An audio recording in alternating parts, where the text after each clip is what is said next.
Good afternoon, everyone. It is Tuesday, July 21st, 2026. This is the school board workshop, and the time is now 1 o'clock.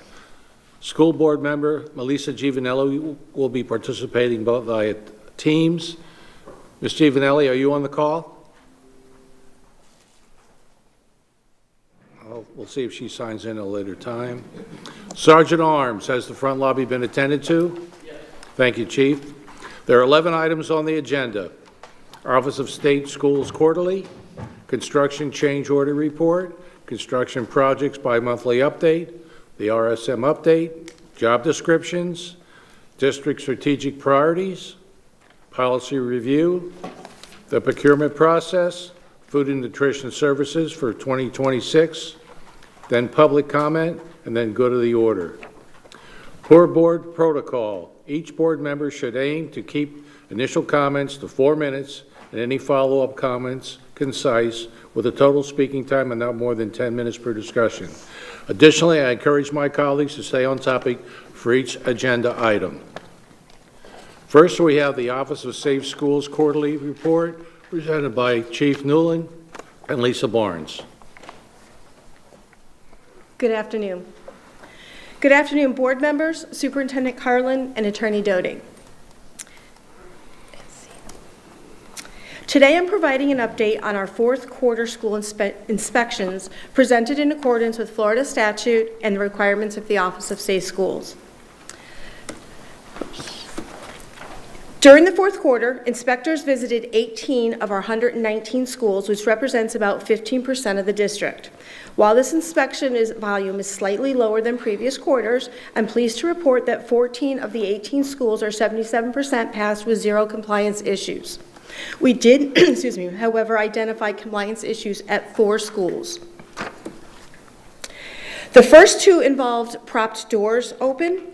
A gym door in one of the schools was kept open so that students could get to a water fountain easier. So I sent our zone manager out there the next day. They met with the principal, and they're going to try to move that water fountain so that we can keep those doors closed during instruction.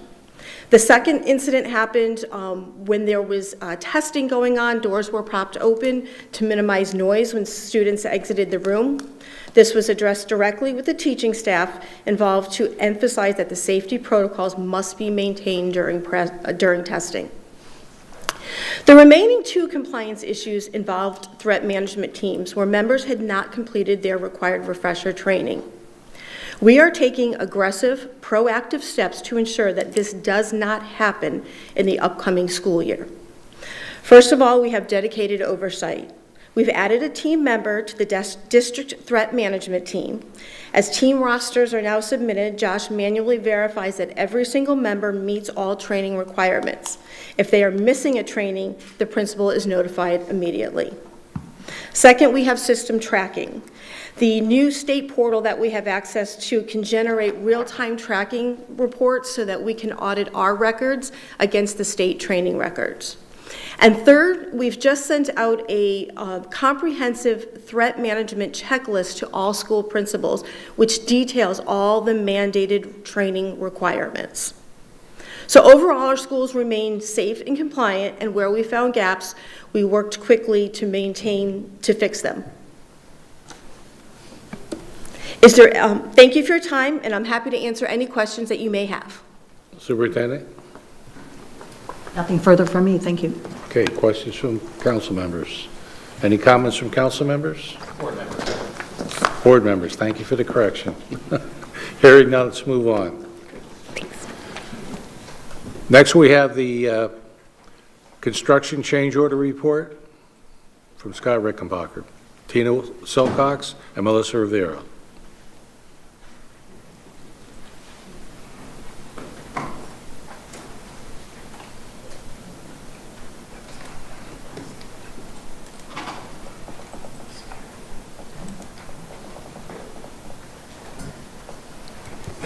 Good afternoon, board members. Good afternoon, Superintendent Carlin and Esquire Dodig.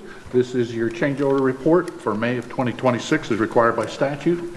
Going to start on the first page, the overall information page. Direct material purchases, primarily for the new Alva High School, $1.8 million. We returned in tax savings to the district $103,623.48. In non-direct material purchase change orders, we executed $1.4 million worth, and the amount of return to the district was $1,454,035.05. And contingency adjustments for a total of $141,220.69. The supporting backup sheet to indicate to you where these occurred on our projects includes the $1.8 million in overall purchases for the Alva High School and materials, returning 103. You'll see down in the non-DMP related change orders, the big one that we're proud to present to you is a return to the district of $1.8 million of savings on the Riverdale High School renovation project. Go team. In addition, Gulf Point Construction, the East Zone Elementary Staging School, we shifted the substantial completion, which it does have, 1 month, and that was due to getting some leased trailers were delayed from the manufacturer up in Central Florida. So we pushed that substantial completion date back slightly. We also have some contingency adjustments. We had Cape Coral Technical College. We added some unforeseen additional drainage and storm piping to keep the water off of the sidewalk areas at the cost of $82,000. Underground piping and valves at the Trafalgar Middle School exterior underground, where we're doing an HVAC project. We added some valves to that system to better control it. And Alva High School, we did $42,000 in number 57 stone. We use that in the bottom of trenches. We've had a lot of rains, and it helps us to pump and evacuate the water. So basically 2 DMPs for Alva High, 4 change orders, returning a reconciliation, a time extended, and 3 contingencies. Are there any questions? Any questions or comments? Ms. Jordan? Thank you, Mr. Reckenbach, for this presentation. Can you tell me, the savings that keeps being returned to the district, and I don't know if someone can send that to me later, where exactly does that lie when it comes back to, like, where is that money kept and what is that money going to be utilized for? I would love to know what that, because we always talk about how much money is coming back to us, but where is that money that's coming back? So if I could get an answer. I want to say to my summer home in the Cayman Islands, but just kidding. No, Other than that. I promised them I wouldn't crack a joke, sorry. All of that money goes back into the district, typically into the general fund. It can be used to repurpose other capital projects and programs. Really, it goes back to the front office, and they determine the need based upon the school's need, district's needs. So it doesn't come back to my division, it goes back into the pot. Yeah, and if I may, through the chair, just like it's been the whole time you've been on the board, we follow the same process. So we'd be happy to get you that information if you don't have it. Thank you. It's just, and the only reason I'm asking that is because we always hear, and it always sounds wonderful that this money is coming back, but what is that, where is it going? And, Absolutely. No, we'd be happy to get you that track of it. information. Yeah. Absolutely. Thank you.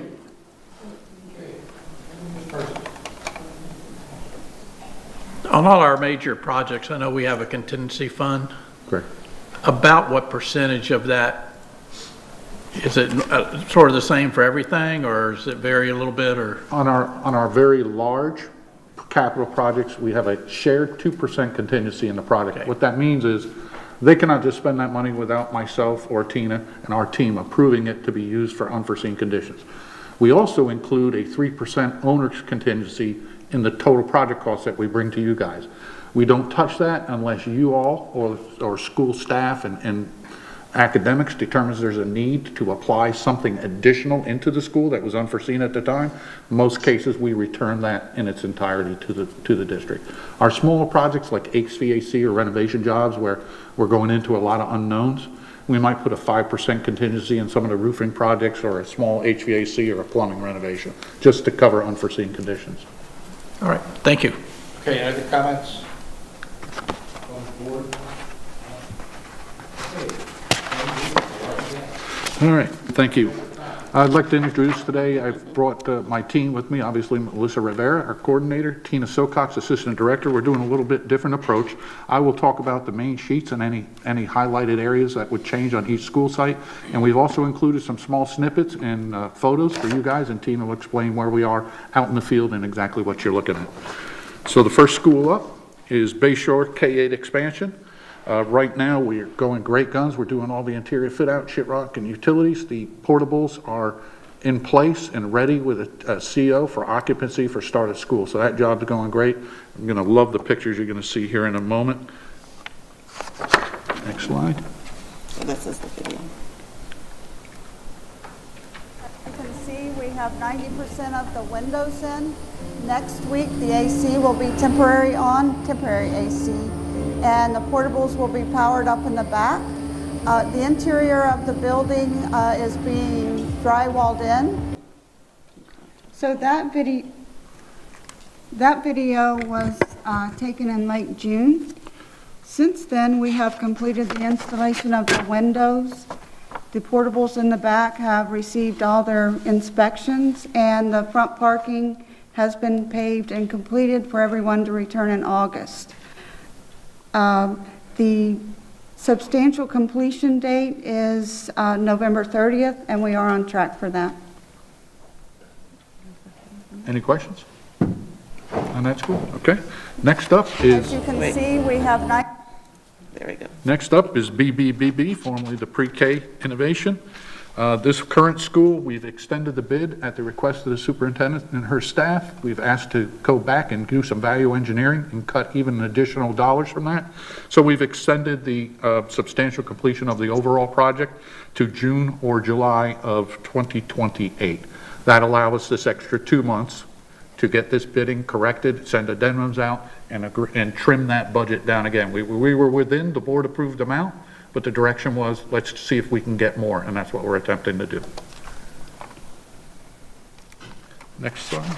The original value engineering, when we took this from an innovation to a K-8, saved the district approximately $30 million. This picture here shows you a good example of the ongoing engineering efforts, value engineering efforts. We are removing the blue metal panels on the front, and we are redesigning this and it will feature a text coat finish, which is the district standard, and it will still allow the district to have a visual appealing exterior on the front of the building. Any questions? Oh, we have a couple.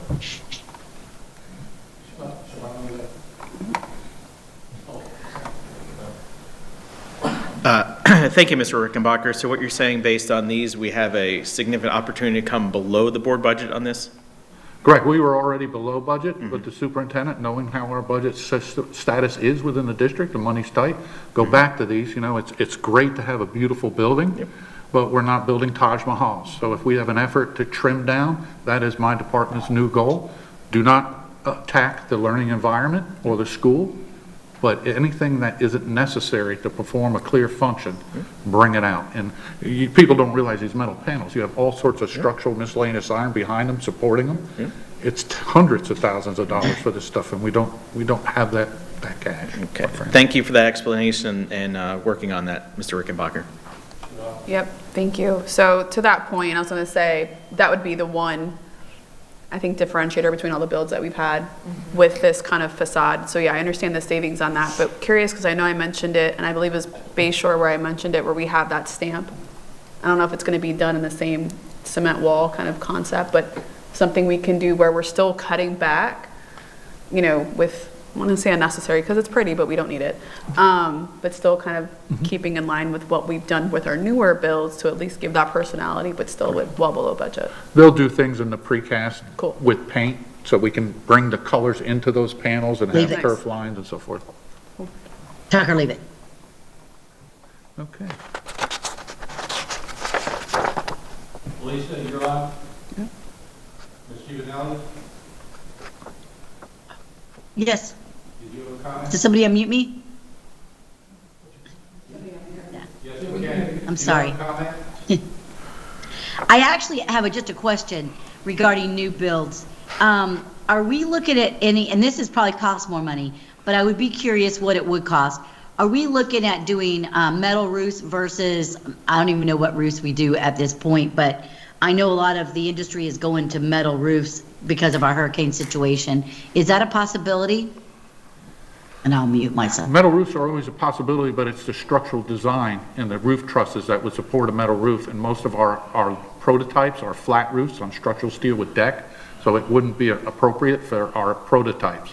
But on any schools where it has a shingle roof, I believe maintenance has moved forward with putting on metal roofs in lieu of shingles for that stability in storms. Thank you so much for that. I was just curious. It was more of a curiosity question. Thank you. Next up, Oh, one. oh, we have another question? Okay. Sorry, real quick, just to clarify for the public, we no longer have the old innovative features, correct, for the most part in this design? No, that was the 30 million that Tina mentioned. Originally, when we came through with the innovation, it was about $143 million. Thank you. 148 maybe. Just want to make sure So that- that 30 million, you guys approved 128 and a half.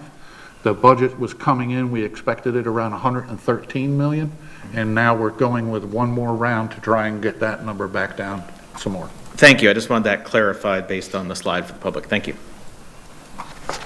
Next up is Bonita Springs Elementary School. Don't know if you all have been down there. We got some great pictures from you. Right now, the phase 1 of a 2-year project is complete, and Tina will explain the pictures that you're about to see. Next slide. So you can keep going. So this is a front entrance of the building. It is a replica similar to the original front entrance of the historical building. Okay, keep going. So this one, and I believe the next slide, okay, this one. This is an underscore to the complex coordination that's underway at Bonita Elementary currently. Managing this project requires careful balancing act. We are installing new infrastructure while keeping the original system fully operational, maintaining a safe, active campus for the students. In this picture, you can see 2 backhoes at each end of the trench.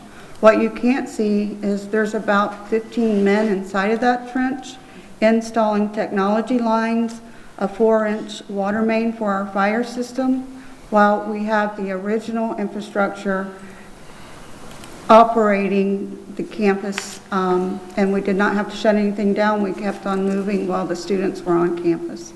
So I just wanted, you can move on to the next. And this is the interior. There is a walkway paper so that we don't mess up the flooring, but these are the colors of the flooring and the inside of the building. Any questions? No, I have a comment, though. I was able to go down there and have share a morning with Ms. Hernandez, the principal, and she's just done an outstanding job with her staff, getting ready for opening day. They are going to be in the classrooms, and Councilman Nigel Fullick was over to visit, and he had given me a call that he was over there as well. He's really impressed.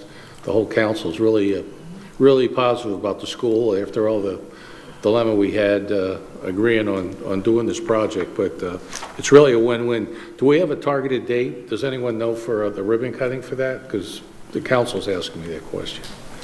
We'd be happy to get that for you. I don't know if our team has that with them today, but we'd be happy to provide that. Thank you. That'd be great, thanks. Okay, next, Cape Coral Technical College. This came out amazing. Superintendent and her cabinet were able to see some of the photos yesterday. Really proud of this one. We did hit a hurdle in the road at this school and at Hector Caffaretta with Cape Fire. We had to pull some special fire permits and expose some of the work that was already done. We've worked through that hurdle. We've got it done. We've got it inspected. We have a TCO out on both schools, and Tina will explain some of the pictures coming up. I think you're really going to like the way this turned out. Beautiful. So the substantial completion for this building was on July 14th. On July 23rd, the students were utilizing the HVAC classrooms. And this is the front of the building. This is a HVAC lab. And this is showcasing the welding labs.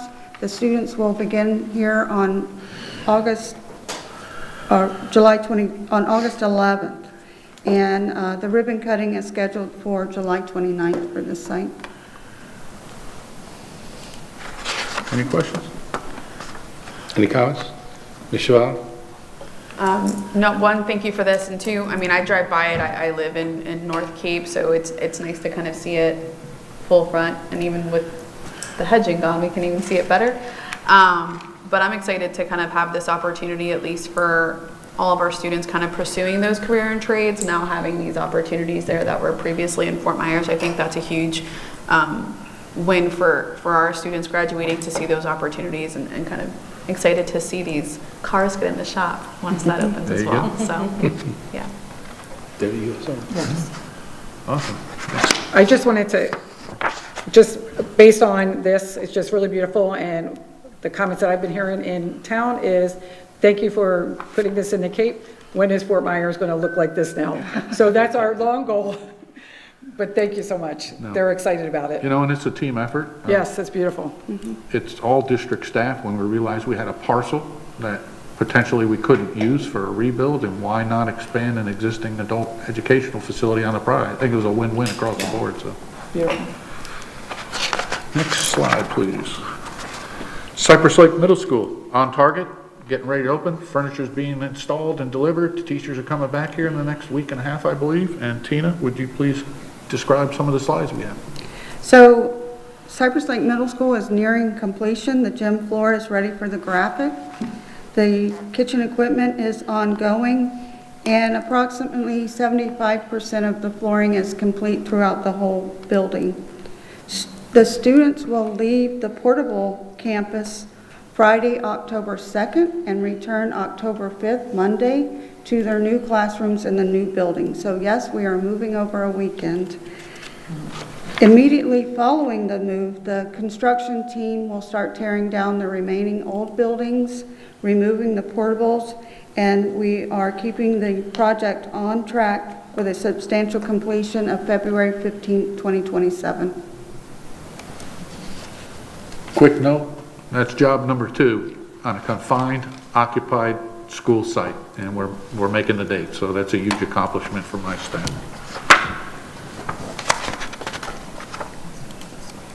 Go ahead.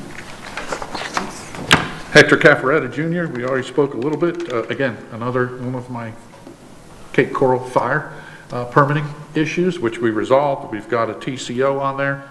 The elevators are running. The principal is in with his staff. We've already preloaded all of the teachers' furnitures in their designated classrooms. Meeting boards are going up. Furniture is being delivered and installed, and we look forward to it. Parking lots have been paved, and I'll let Tina explain some of the pictures. This is the front entrance of the school, and again, as Scott said, these parking lots are completed now, and you can see the tennis courts there. And a little bit of the roof that you just saw was the centralized energy plant. Keep moving. In this picture, you can see the aluminum canopies, walkways going in front of the school, and that's the front of the school right there. And a good shot of the trailer there, so sorry about that. Under construction. Yep. That's it. Any questions? Okay, next slide, please. Green Meadows Elementary School, formerly known as Elementary School L. This is on a sister site with OO Middle. We are currently, U.S. Fish and Wildlife has given their determination and given us the approval to move forward with Army Corps for final permitting. We have a development order which had 2 open questions with the county. Those have been addressed, and we're hoping to have our full development order approved within the next 30 days. This particular job with OO, they're out on the street for bid as we speak. We anticipate Army Corps releasing within the next 30 days the Army Corps permit, which will allow us to get out there and start putting our GMP together, coming to you for total project costs for both jobs and getting this job underway. So we're really excited about that. This is actually a picture of the Green Meadows staging campus behind the Lehigh High School. This campus utilized the basketball courts that were used for Lehigh High School. So if you look to the back, you can see the new athletic fields in the back. Those are the basketball courts, and we also put in the new sand volleyball courts in the back. Our project manager, Erica Reyes, did a fantastic job at coordinating these projects. And this is open and ready for school to start in August. And just a side note, this campus is going to be utilized for 3 of the East Zone Middle School or elementary school builds. It'll be for L, which is now Green Meadows, N, and R. So it'll be out there for 6 years, part of the collaboration we do with the principals and our school companions by putting their basketball courts out of service. And they had been out of service previous to that when Gateway High School was situated at the site in Portables. So we were able to get some funding to push those basketball courts over there. She didn't need them all. She asked, could I swap 2 for sand volleyball courts? We worked with her. We said yes. So now they have that program active. So I think all the way around the school, my team, our design team, and it'll benefit everyone in the end of the project. Any questions? Any comments or questions? Okay. Next slide, please. OO Middle, same as Green Meadows Elementary, 30 days. Hopefully we get our development order approved, and we have our Army Corps permit. Again, this is out on the street bidding currently too, and hopefully I bring GMP for both schools to you within the next month. This is our typical middle school prototype, similar to Harns Marsh Middle. It's just a different color. Elementary M, not a whole lot to speak to here. Our design is complete. However, we will be pursuing with the directive of value engineering on this design as well prior to us actually beginning the school and putting out the bid, which this deliverable isn't until June of '29. Slide, please. So speaking to the valued engineering, that front canopy will be redesigned to our typical canopy school district standard to save money. That vision's probably $1 million just in that front entry. We just don't, we're not here to be an architectural digest, so. Alva High School, don't know if you've driven out there. It's big. Tilt panels have begun and we've started the work, and Tina has several pictures that she can, and some other additional information on the offsite work. So go ahead, next one. Yes, we are in full swing out here. The massive 3-story tilt wall panels, which is the classroom and the administration, is complete. That's about 83 3-story panels in 6 days. So they are moving along quite rapidly out there. The rest of the panels for the gym and the cafeteria building are being fabricated on site currently and will be erected in 2 weeks. We have begun the water and sewer lines. There are 3 miles of water and sewer lines along Joel Boulevard. Any questions? Thank you. Can we confirm if we're on budget or over budget for the Alva High School? Well, you approved $162.25 million. That is our total project cost, and it's my job to ensure that we don't go over. And to date, I don't believe I have since 2004, so we are on budget, sir. Thank you for clarifying that for the record. Thank you. And last up is your construction report. Again, I won't put you to sleep with all of them, but currently we have 52 projects we're reporting. 28 are on schedule, 4 are in permitting, 8 are waiting for funding, which some of the funding just got released yesterday. 3 are outside being bid, and 9 projects are actually in closeout. Are there any questions on the listing? Ms. Fleming? Hi, thank you so much for the effort behind this presentation. It's great. Thank you so much for the update for not just us, but the public. But regarding this particular information right here, when you are talking about traffic improvements, can you just wrap that up real quick and explain what that means to the public when you're talking about Alva, Tortuga? What do traffic improvements include? Ever since COVID, traffic has been a problem at all of our campuses everywhere, backing up in the surface roadways, causing a public nuisance, safety issues. So part of the capital committee would come with some of these schools that have been foremost and front line a real nuisance. We typically fund 2 per year. And we've had a 5-year program that myself and Melissa and the people in Budget and Finance have worked through to attack schools and get them done. Last year, we did Gateway Elementary. We started Trafalgar Middle School. We did designs on Trafalgar Elementary, which Trafalgar Elementary will go next summer. We did Tortuga, and this year we had Villas on the map. Tortuga, unfortunately, Southwest Florida Water Management, due to permitting issues, we didn't get the permit until it was too late. So we have ordered the cement structures, the boxes, catch basins. They will be stored on the site. We will come back and finish Tortuga in the summer of '27. Villas, we had just gotten the permitting through. We believe, and we're underway now, we could do the entire front parking lot and get that paved. We still can't do the whole stacking road behind it. That will be next summer. So it'll be a 2-phase project. So what we tried to do is 1 year, we do all the designs. The second year, as soon as the kids are out, we have the full summer to attack that and disrupt the campus, we hit it. Unfortunately, we're at the mercy of South Florida Water Management and those permitting authorities, So the only thing I would put on maybe the radar of the board and the superintendent is some conversations I've had similar to Villas because it's inside of a neighborhood is Edison Park Elementary. And the fact that they're just very concerned about the danger of an emergency vehicle being able to get in and out of not just the homes, but also in and out of the school regarding the parent pickup and the drop-off time due to the fact that so many people are parking out in front of the school rather than the parking lot. So that's just something that's I've had a conversation about. I just wanted to let the board know publicly, and then just to put it on your radar for maybe some extensive research regarding that area. correct. That would be kicked off with the direction to do a traffic study and an impact study, which we do, which is reasonably affordable, not a lot, and we get that done.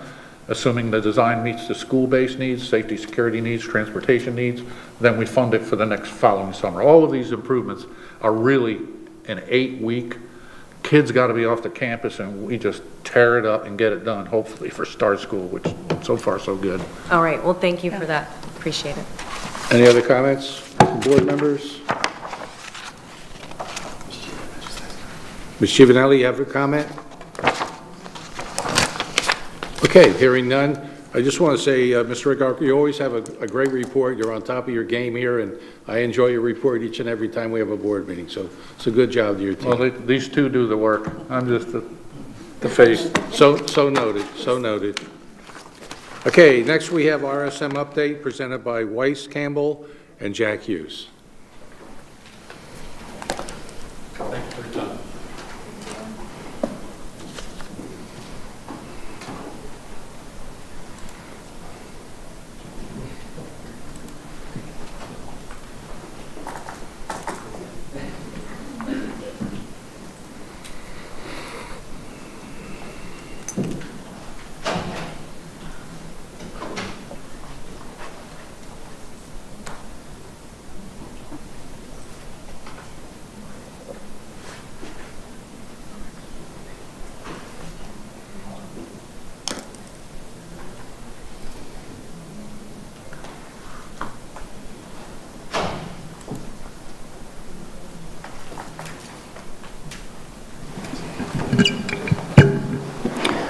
Good afternoon, everyone. It's a pleasure to be here. Excited to share some results with you. We have a few people up here with us today. All should be familiar faces. Myself, Weiss Campbell, Jack Hughes, who leads a lot of the internal audit work that we deliver, and of course our director in Matt Blondell, who will also be sharing some updates for us as well today. Couldn't forget Dr. Cuban McCoy, one of our trusted partners as we deliver, up here to answer any questions you might have related to management's response to any of these items that we'll be talking through today.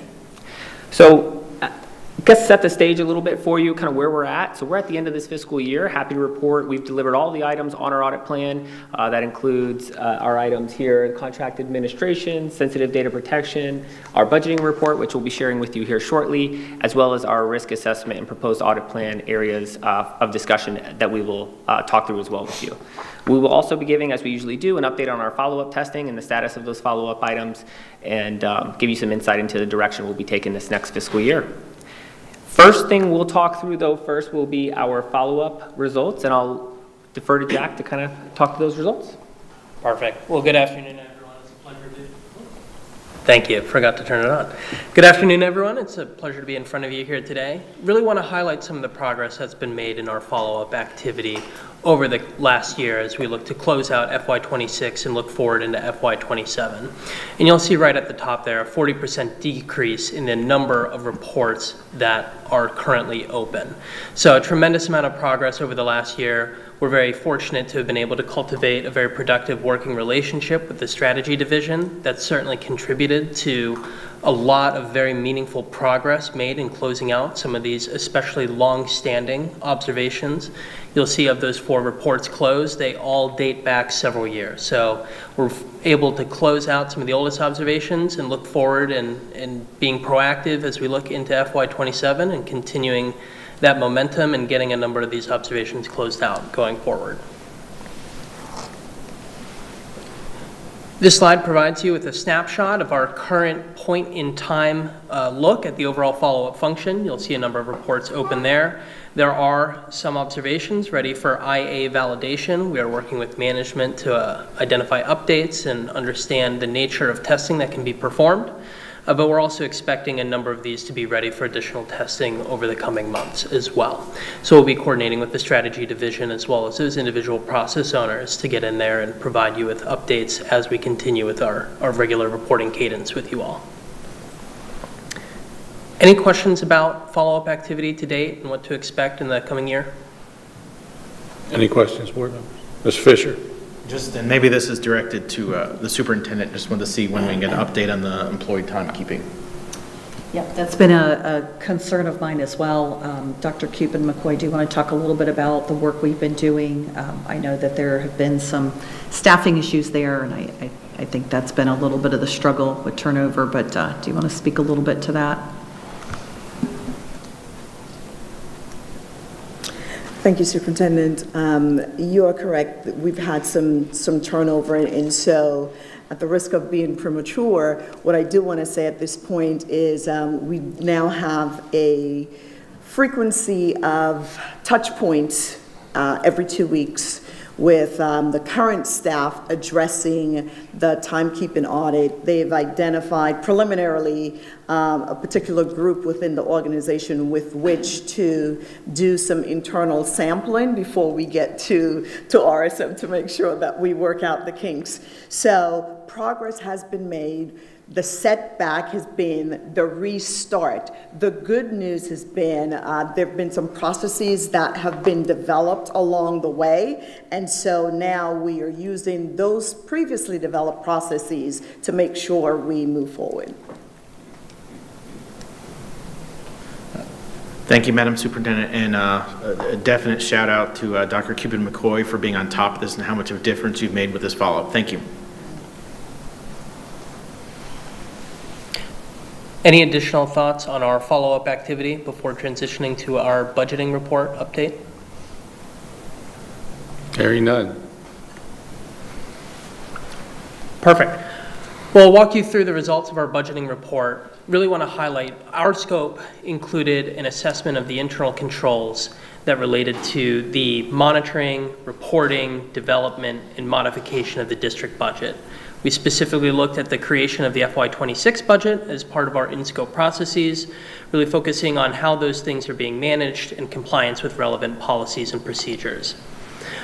We did take some detailed testing samples, looked at a couple department budgets and how those came together and the types of information and data to substantiate the assumptions and how that all was formulated at the time of budget creation and then ultimate approval. And ultimately, we resulted with 2 observations, one high risk and one moderate risk.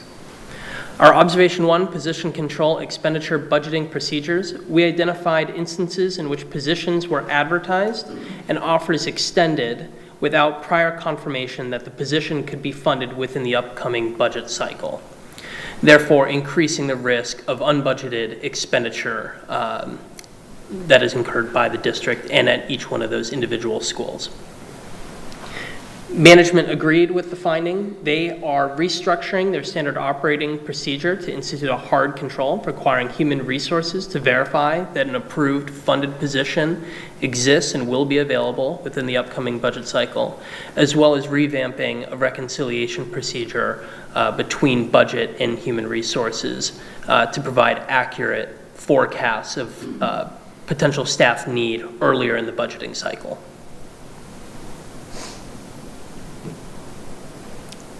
Any questions about our first observation here? Comments or questions, board? Hearing none.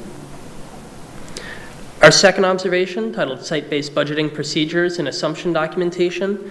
Within a site-based budgeting structure, there is an inherent institutional knowledge that comes with it.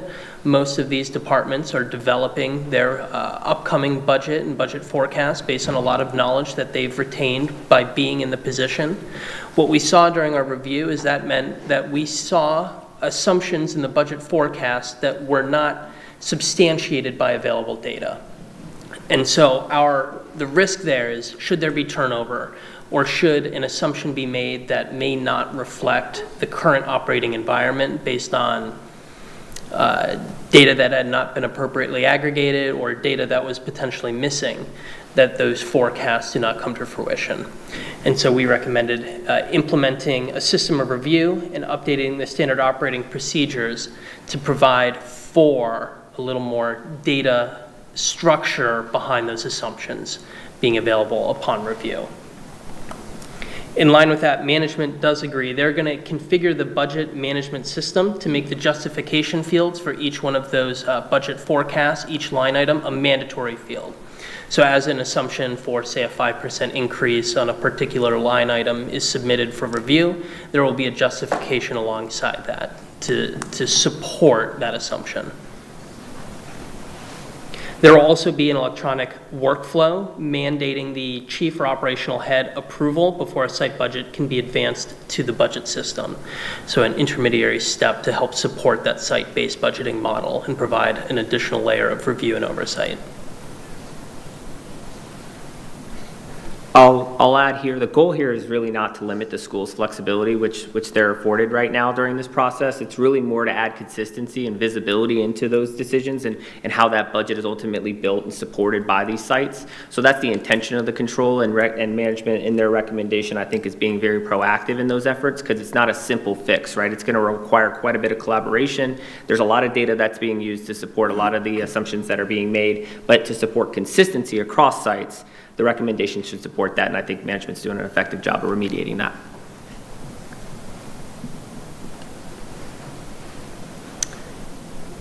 Any questions or concerns regarding the two observations here within our budgeting report? Ms. Jordan? Yeah, thank you for this. So the second, number 2, is that strictly schools when we're saying site-based, or is it departments as well? This would be the new procedure that is being implemented by management will be consistent across both schools and administrative departments. Thank you. Any other comments? Okay. Wonderful. So with that, we'll take a look towards the future now, and that's what this slide is going to reflect. These are the items that we have recommended through the audit committee, and with their direction we're bringing to you today for consideration.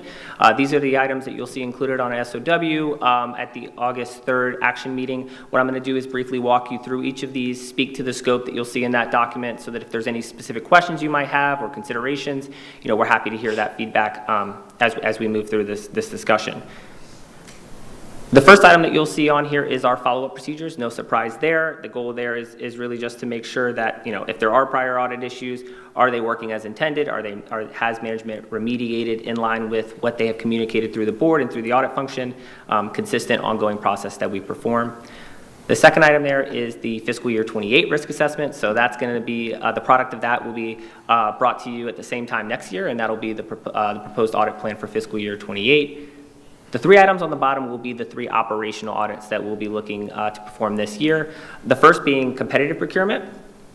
This is an audit area I think is particularly important. It's obviously, I saw it on the agenda here today, so it's certainly a top of mind for the board.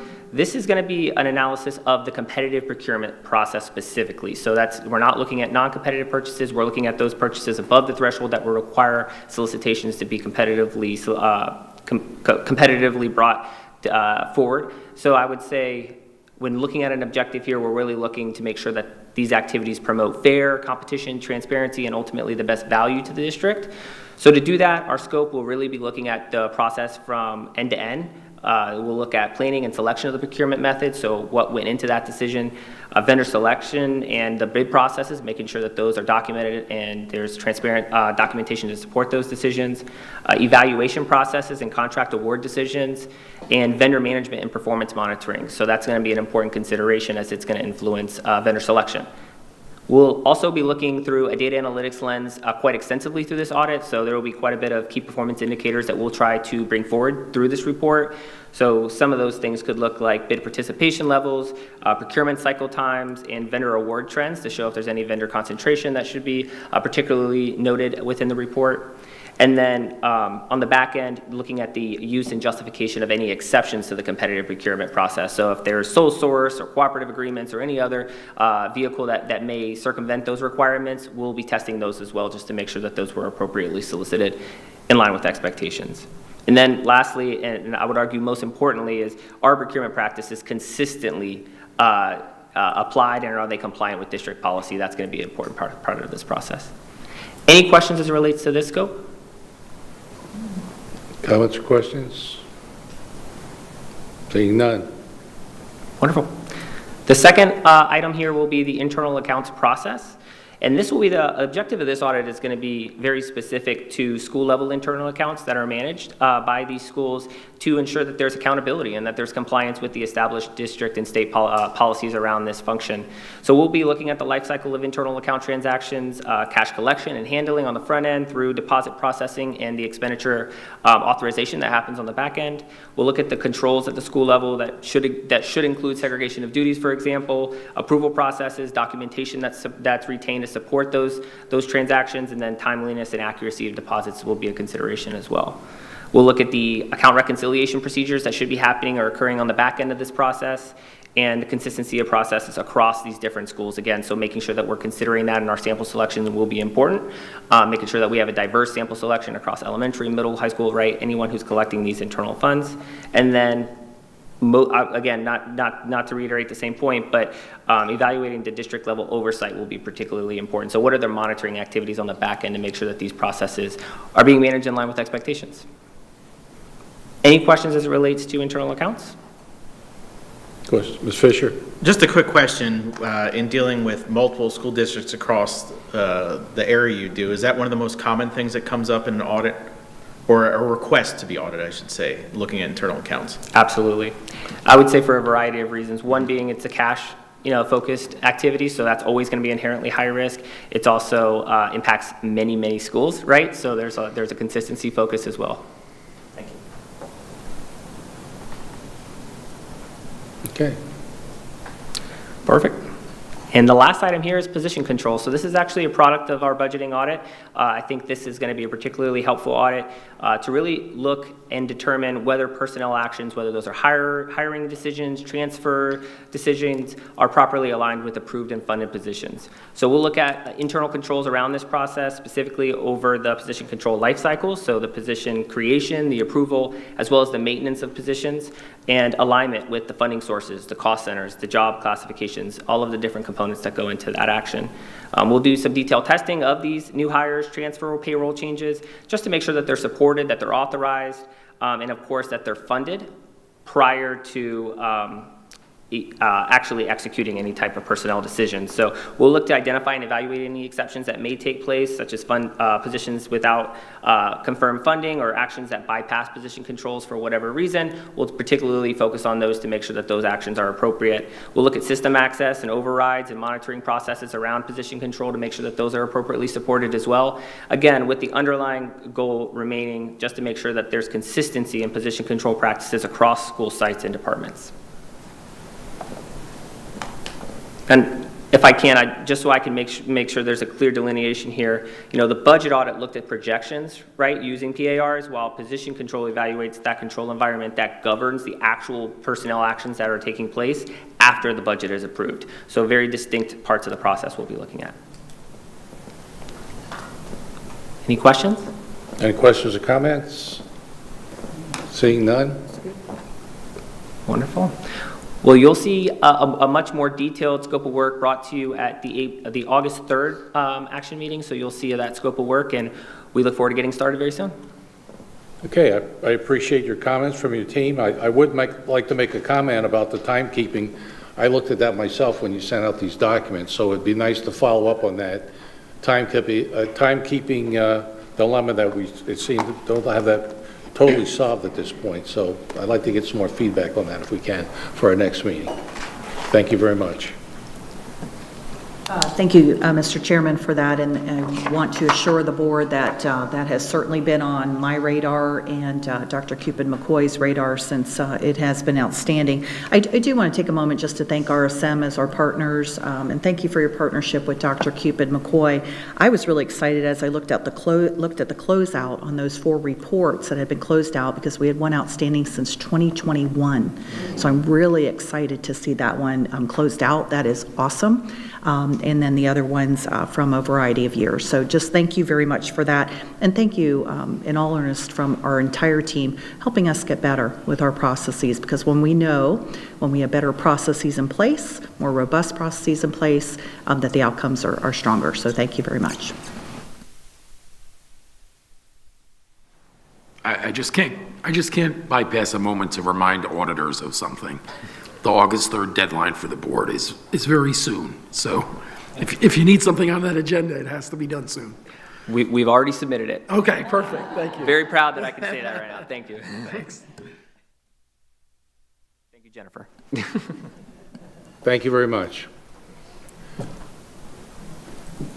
Okay, next on the agenda is job descriptions presented by Dr. Shannon Johnson.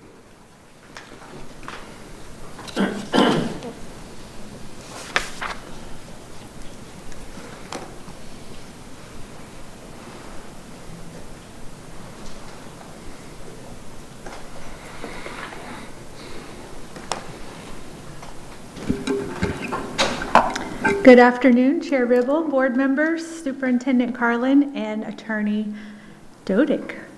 I am here to present the one job description that we're bringing forward for the assistant staff attorney, as previously discussed. Are there any questions? Board members? Just to kind of, I guess, bring out for the public as well, the main changes for this specific position is a position we already have that we are, was it 2 positions now in this? Can you correct me, Superintendent? Yes.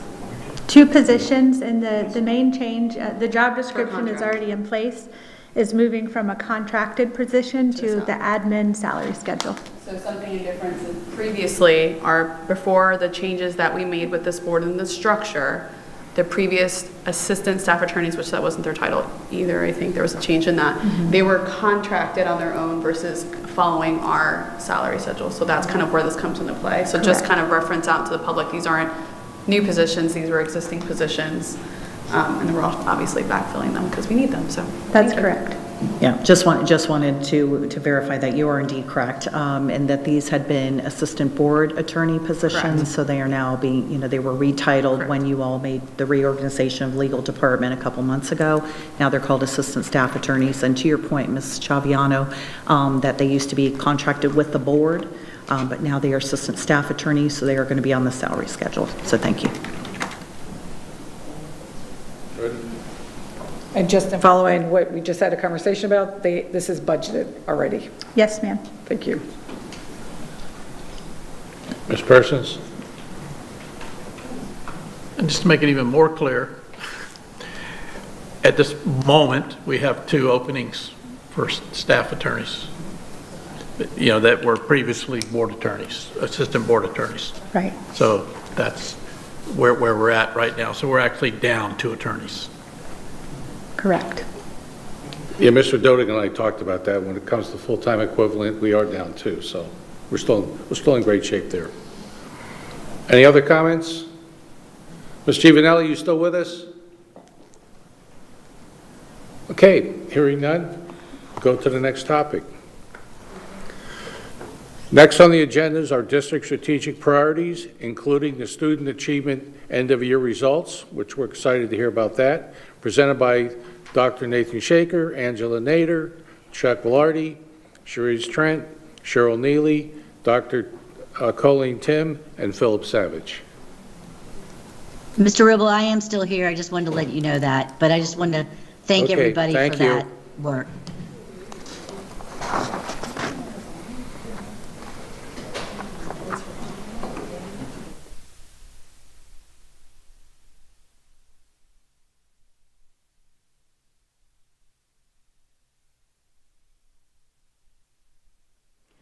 Good afternoon. I have the easy part today. I get to do the introductions. So we are here on behalf of the full academics team, which includes our partners on the academic side of the hallway and our business intelligence folks and the transformation team led by Kelly Stedman.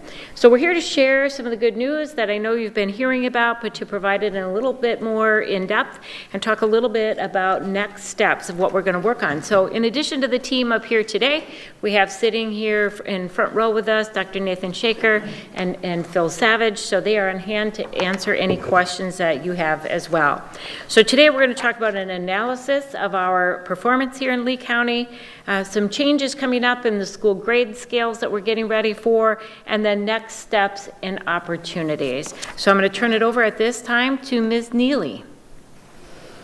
All right, good afternoon. Thank you guys for having us today.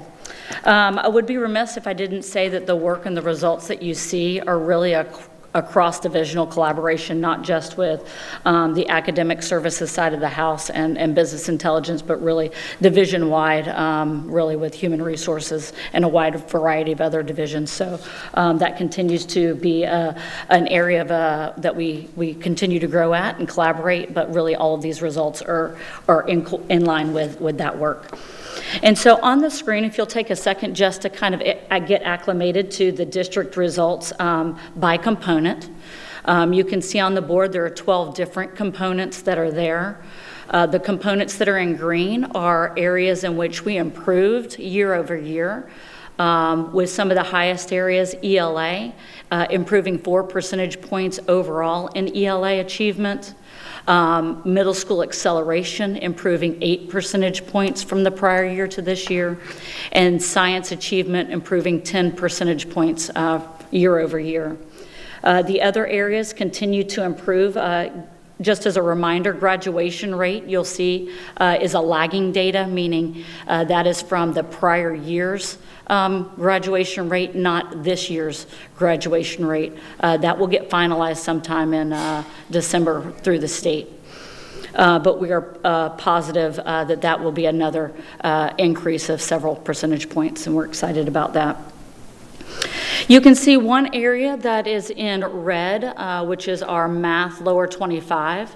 That is an area in which it is an area of opportunity for us as a district, but it's also a trend that we have seen across the state. It's not something that's necessarily unique to us, but it is an area that we will need to intentionally focus on as we move forward in our upcoming year.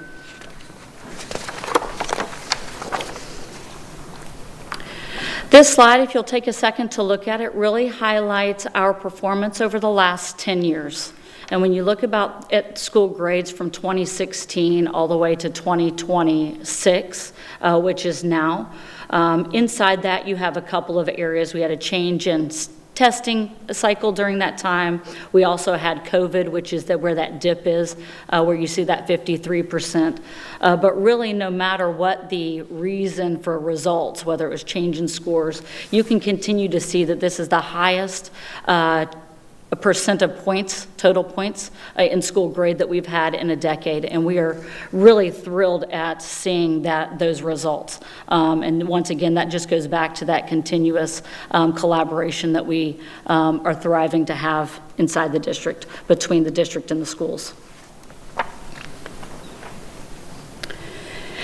And this slide really shows that the distribution of how our results are occurring. We had 53 out of our 83 traditional public schools receive an A or a B this year. That's approximately 64% of our schools moving to an A or a B status. We've got another 24 that earned an A, 29 that earned a B, and we have 30 that earned a C, or that are in the C bracket.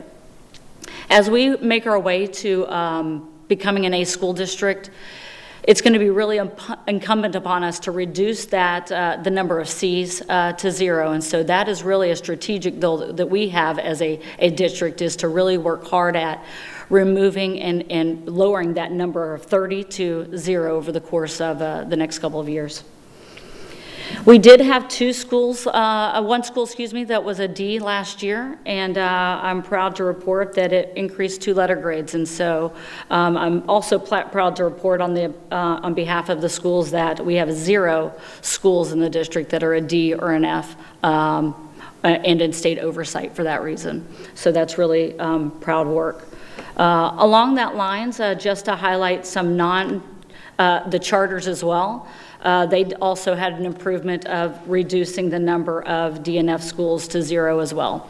And so that is just strategic partnerships with us that continue to help build that oversight that empowers them to be stronger. I'm going to now turn it over to Ms. Nader, who's going to talk about the ESSA support categories. All right, good afternoon. The Every Student Succeeds Act, or ESSA, is the federal education law that holds states accountable for the academic progress of all students, with a particular focus on specific student subgroups. There are 11 federally identified student subgroups, including students with disabilities, English language learners, economically disadvantaged students, and racial and ethnic groups.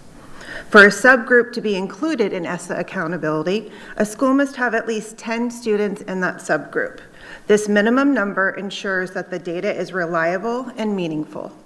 On this slide, you'll see the different ESSA support categories. It's helpful to think of these levels as levels of support. A school's designation is based on how its student subgroups are performing over time. I'll briefly explain each category. ATSI, or Additional Targeted Support and Improvement, TSI, Targeted Support and Improvement, and CSI, Comprehensive Support and Improvement. Our goal is for every school to have all of its student subgroups performing at or above the 41% federal benchmark. As you can see on this slide, more of our schools are reaching that goal. And we've made significant progress in reducing the number of schools requiring additional ESSA support. So key results to share: schools meeting or exceeding the 41% benchmark increased from 22 to 39. Additional targeted support and improvement schools decreased from 20 to 19. Targeted support and improvement reduced from 2 to 0. And then comprehensive support and improvement reduced from 44 to 30. The key takeaway from this slide is the district has made significant progress by increasing the number of schools meeting federal subgroup performance expectations, eliminating all TSI schools, and substantially reducing the number of schools in CSI status, demonstrating improved outcomes for historically underperforming student groups. I'm very happy that I'm the regional that got to share this slide with you today. It's very impressive to see this many schools make increases in their school grade. I'm not going to read you the list entirely, but please take a moment and identify schools that fall within your district or district-wide and find some time to celebrate their success.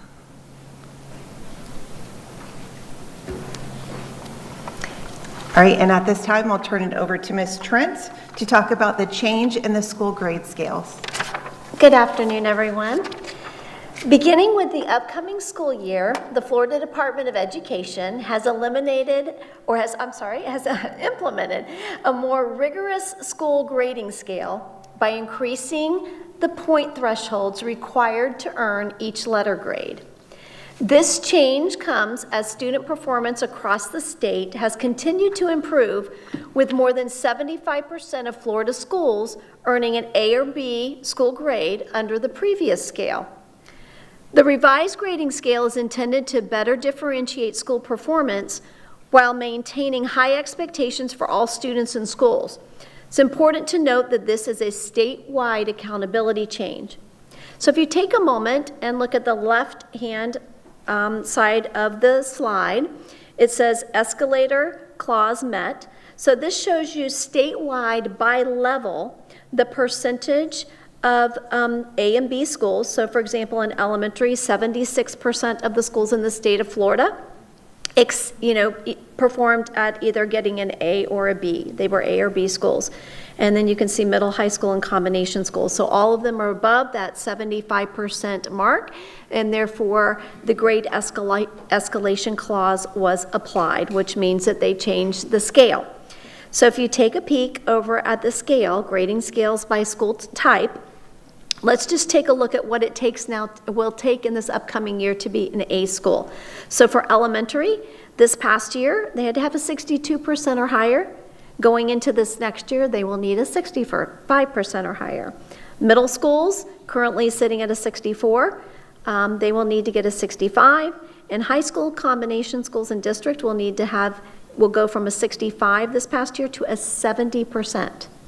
So, and you can also look down for each grade as those percentages vary by level and by category.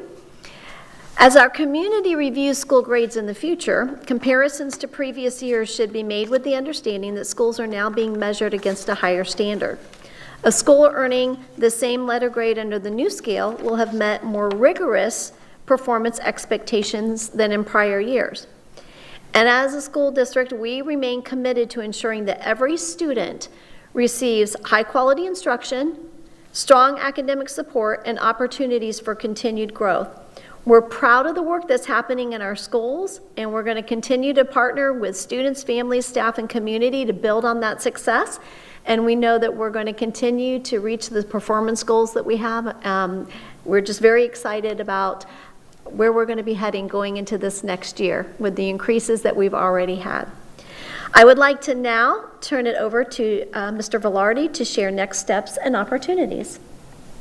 Thank you, Ms. Trent. We are excited about our work, even with that escalator clause in place. That causes us to pause a little bit and reflect. We're excited about our next steps. As you heard earlier, the escalator clause has been raised the bar to become an A district and for our schools to become an A as well. We will have to tighten our systems and our processes at all of our schools to ensure learning for all students, and all means all. These systems processes will be documented so we can account for what systems had the highest impact. It has been a busy summer. Our school leaders and district personnel have been enacting plans for targeted supports, working on their school improvement plans and strategic plans as well. Schools have been working with our HR department to make sure they are hiring highly qualified personnel for any vacancies that remain. We have identified 18 schools that will have support by our transformation team. Our school support team met with every school already and will collaborate with us on the next steps towards their improvement. We will implement something called LEAN 3, which stands for PLCs, Instruction and Accountability, which you'll be hearing more upon next month. Our opportunities are going to be our third grade achievement. We're going to have a high focus on K-2 progress monitoring, opportunities for retention when students need more time, and plans for our current third graders to fill gaps and accelerate their learning. Math learning gains for our L2-5s, as you heard earlier, is another area of opportunity. How do we give more time for those students? We're going to be talking about double blocking at the middle and high school levels, tutoring and interventions at the elementary levels. Social studies achievement, how do we give more time for students that need it? A 2-year plan for civics. College and career acceleration, increasing and monitoring the number of students that take rigorous courses like AP, ACE, IB, and dual enrollment as we continue to provide industry certification opportunities. This will increase our rigor at the high school level. At this time, I'd like to turn it over to our superintendent and board for any questions. Thank you very much to our school performance team as well as our academic services team and inclusive of Mr. Phil Savage, who has been a tremendous value add to our team. So thank you very much for your focus on data, which has helped us make the improvements we need to make. Thank you for that. And also to Ms. Stedman, who is not here with us today, but she is here with us in spirit and has led a lot of the charges relative to our D schools, helping join them now. She is 5 for 5. We have had in the first 2 years that I've been superintendent, I inherited 4 D schools. Those went to 0. We had 1 school take a few points back last year that is now a B school. So very, very proud of the work of Ms. Stedman in partnership with our principals and our school performance team. I just needed to give her some shout out for that because 5 for 5 is a pretty good batting average. I'll just say that, 100%. A couple of things I want to point out. First of all, just thank you again for your work. As a result, I just want to highlight a couple of things. 64% of our schools now at an A or B rating. I don't remember the last time I've ever been able to say that as a team member in the school district of Lee County, so that's very exciting. We still have 30 schools that are rated as a C. That is a decrease from last year. And just like I said, the huge kudos to the staff at Tortuga Preserve Elementary School for moving from a D to a B. I told them if they're not careful, they were going to be an A. They got really, really close, and so we're super proud of them as well. Also want to just emphasize, we had talked a little bit about the grade escalator. We love when the state raises the bar. We think that's awesome because we are going to go at it. We don't like low standards. We like to be high standards. And we are a school district of excellence. We are encouraged by the higher bar. And so in essence, we're going to be looking at taking our 63% of our total points this year that we've earned, by the way, some of the highest points we've ever had, and moving that up well above, the 70% required for an A. So we are digging in around that. We're looking to see how we can do it. One of our strategies is to reduce the number of C schools.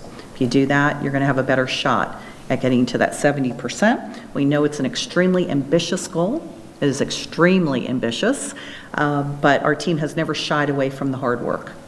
And we are committed to more students graduating, more students proficient, and that's what that will mean. So we're very excited about that work. And again, just super excited. We acknowledge there are some areas to go to work on. If you looked at the, I believe it was on slide 2, if I'm not mistaken. Let me go back to that. Slide 3. I want to see if our team will put that up there. You know, there are things that we have really improved upon. You'll see a sea of green there, and that is fantastic. ELA, which is our English Language Arts, inclusive of reading and writing. Certainly that's up. Math achievement is up. Science achievement is up. Graduation rate's up. That's fantastic. We also look at our learning gains. In most areas, they're up. We look at our acceleration points. One of them stayed steady. The other one went up in middle school. ELA of our lowest quartile. Those are the learning gains for those students. Up just a smidge. And then, of course, our grade 3 achievement up. The one that may draw your attention for the public and the board is our math learning gains for our lowest quartile of students. And I think Ms. Neely said it best, you know, while that is a trend statewide, we don't like to run with the pack. We like to be the exception.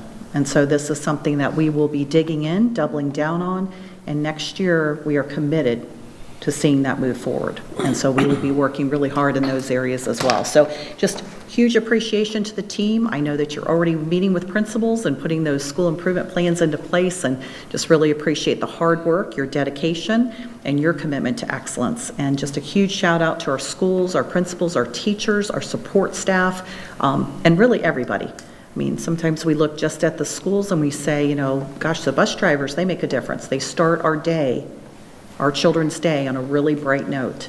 We look at our food service team members. Everybody contributes in this district. 13,000 employees can take credit for these results because it's a team effort. In the school district of Lee County, one vision, one team, and this is our vision. So we're going to 70. We're going to be an A next year. That's my story, and I'm sticking to it. We look forward to your discussion. Ms. Fisher. First of all, thank you to our teachers, staff, admin, and Superintendent Carlin for all their hard work. This is amazing. As I said, it's the greatest thing, at least I've seen being a board member these last 4 years, so it's amazing. So getting back to something Superintendent Carlin mentioned, as well as Ms. Neely, and a little bit by Mr. Velarde. So we talked about our math learning gains for the lower 25. Is there any trends maybe from particular schools or programs are within our district that show things that we can kind of emulate, or if there's any other patterns or anything in that manner we can look to help improve that? I think as we continue to look at the data and dive into some of those individual nuances, we can bring something back to you that specifically outlines those pockets of excellence where we had them, and then those things that we can emulate. But what we can tell you is that in what we have reviewed, it has been very, very clear that where the kids had more time, that really showed positive gains. And so going back to the idea of where can we implement more time, is that with how we're scheduling that specific pocket of students? That outlines really most of the work, is that scheduling piece, and where can we provide them the extra time? Is it in the morning before school in some cases? Is it during the school day with additional courses that supplement that particular math course? Or is it providing another year in some instances at some levels? Those are things that we continue to dive in to find out what's best at what level and in what school. Thank you. Relatedly, I would say we had our schools report out on the successes that they saw this year, and a couple of things that they repeatedly shared was the importance of their planning time and their PLCs. So we are offering 3 days of training.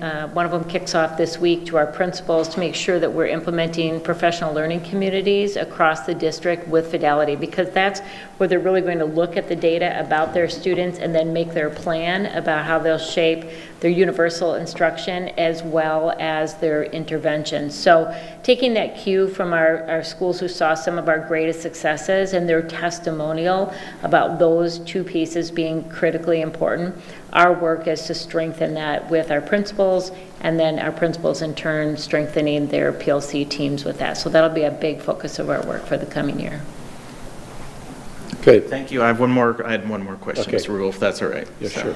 Thank you for that. And obviously, maybe at some point, I know we can talk about, as a board and superintendent, of perhaps time in the day with elementary school. I know we've talked about before with that. So second question kind of addresses a little bit based on what Ms. Trent and Mr. Velarde talked about, especially when we look at high schools. Obviously, the goalposts are going to move 5 points, so that's significant, especially compared to elementary and middle. So obviously, high school, we also tend to sometimes have an issue when it comes to things like algebra, since a lot of that is being processed in the middle school these days. So is there anything in addition, in particular, I know Mr. Velarde went through a couple of things, but any focuses specifically with high school to really help them out and help elevate them, since they're going to have the hardest lift? One of the things I would jump in and say is, first of all, I'm really proud of the work that has been happening across divisions to support our schools. And so we have been working with Mr. Matthews' team and putting together a comprehensive scorecard that you will see us bring to you, where we are monitoring all of the metrics that impact not only our district report card, but really ensure that students are next level ready, that they're career ready, and that they're college ready.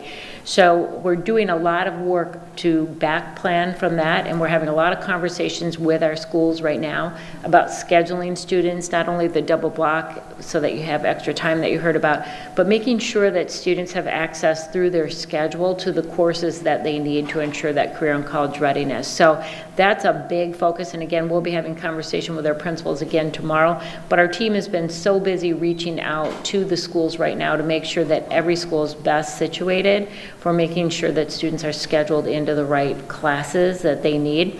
Again, it will impact our report card, but most importantly, it's going to ensure that every student is career and college ready. And I think Ms. Trent was maybe going to add something to that. Actually, you said it beautifully, so thank you for that. And one of the things we are doing this year too is monitoring the work that's being done in PLCs and planning. And sometimes with our secondary schools, because of how things are scheduled, it can be a little bit more complicated. But we're working with them to provide support, to help them figure out how to find time to do that. And then many of our schools went up this year, so they're actually strategically placed they're at a better place right now to be able to reach this next target. And so it is a huge challenge, but we know with the right scheduling, with the right planning and professional learning and support that we feel confident that they're going to be able to reach those goals. Thank you. Ms. Fleming? Thank you. It's funny to hear Dr. Carlin speak, because it's everything you said, it comes from like an educator brain. So everything that you said, I sort of already had written down. Thank you. As a teacher myself, 20 years in the classroom, inside and out, a lot of those things are true. the state always pushes us to our limit, and they want us to increase every year after year after year. I know that stresses our educators out, but I'd like to call out the attention of how many high-impact teachers we had. So I have all the faith in the world that those teachers are going to step it up because they're very competitive. And I know that can be stressful, but with the work behind the scenes that your team is doing, but also with the teachers that are on the front line, that's the reason why we're at where we're at. So I cannot say thank you enough. But I think it also is, it's important to call out the fact that this is stressful and that we need to make sure that our teacher morale is high and that we believe in them, and that would be the staff, not just this board. And I see that day in and day out through communications, the call out to our teachers, our high impact teachers, our teachers of the year, et cetera. So thank you for that. I'm excited to hear about this Lean 3, this teaser you just dropped. So I'll let it lie, okay, till the next meeting. But you're not wrong. Time is a gift. Time is a gift for a student, that's whether they have an IEP, a 504, or otherwise, and I think that it's important to note that some of the things that this board has passed throughout this past year has really, we've really tried to support the student learning and what the teachers need, meaning like extra planning time, extra, 5 minutes here, 5 minutes there. I know we talked about that a year and a half ago, and look how that time has added up. And this is what you get. This is the product of giving those students that extra time and giving teachers the extra time to plan. I'm so glad to hear that the teachers want extra training, because that is what they need, so that it's not dipping into their family time, but it's dipping into their time that they're actually on campus with their peers and collaborating. So thank you for that. I know that math learning games seem to be a little bit of a downslope. We're very competitive. We have a very competitive superintendent that's not going to settle for less. So I'm glad to hear that. And I always talk about the fact that we need to look too, not just at the curriculum that we're using, but also what is the best in class using. What are the best in class using in order to get those grades that they're getting, those scores that they're getting? So we need to start, reaching out those feelers to other districts, or shoot, we probably have great schools that have got gains that are different, little different. What are you doing? What are you doing that's working? So allowing that collaboration, allowing that time to have a conversation would be great. I'm also going to just shout out the fact that the bell-to-bell policy of the no cell phones is probably a little bit of a piece of it.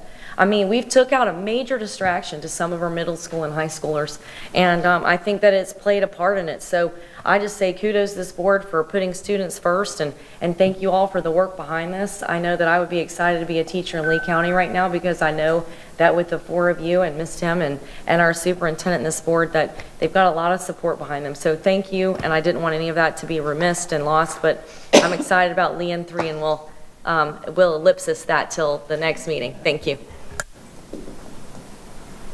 Ms. Schiavone, you were next.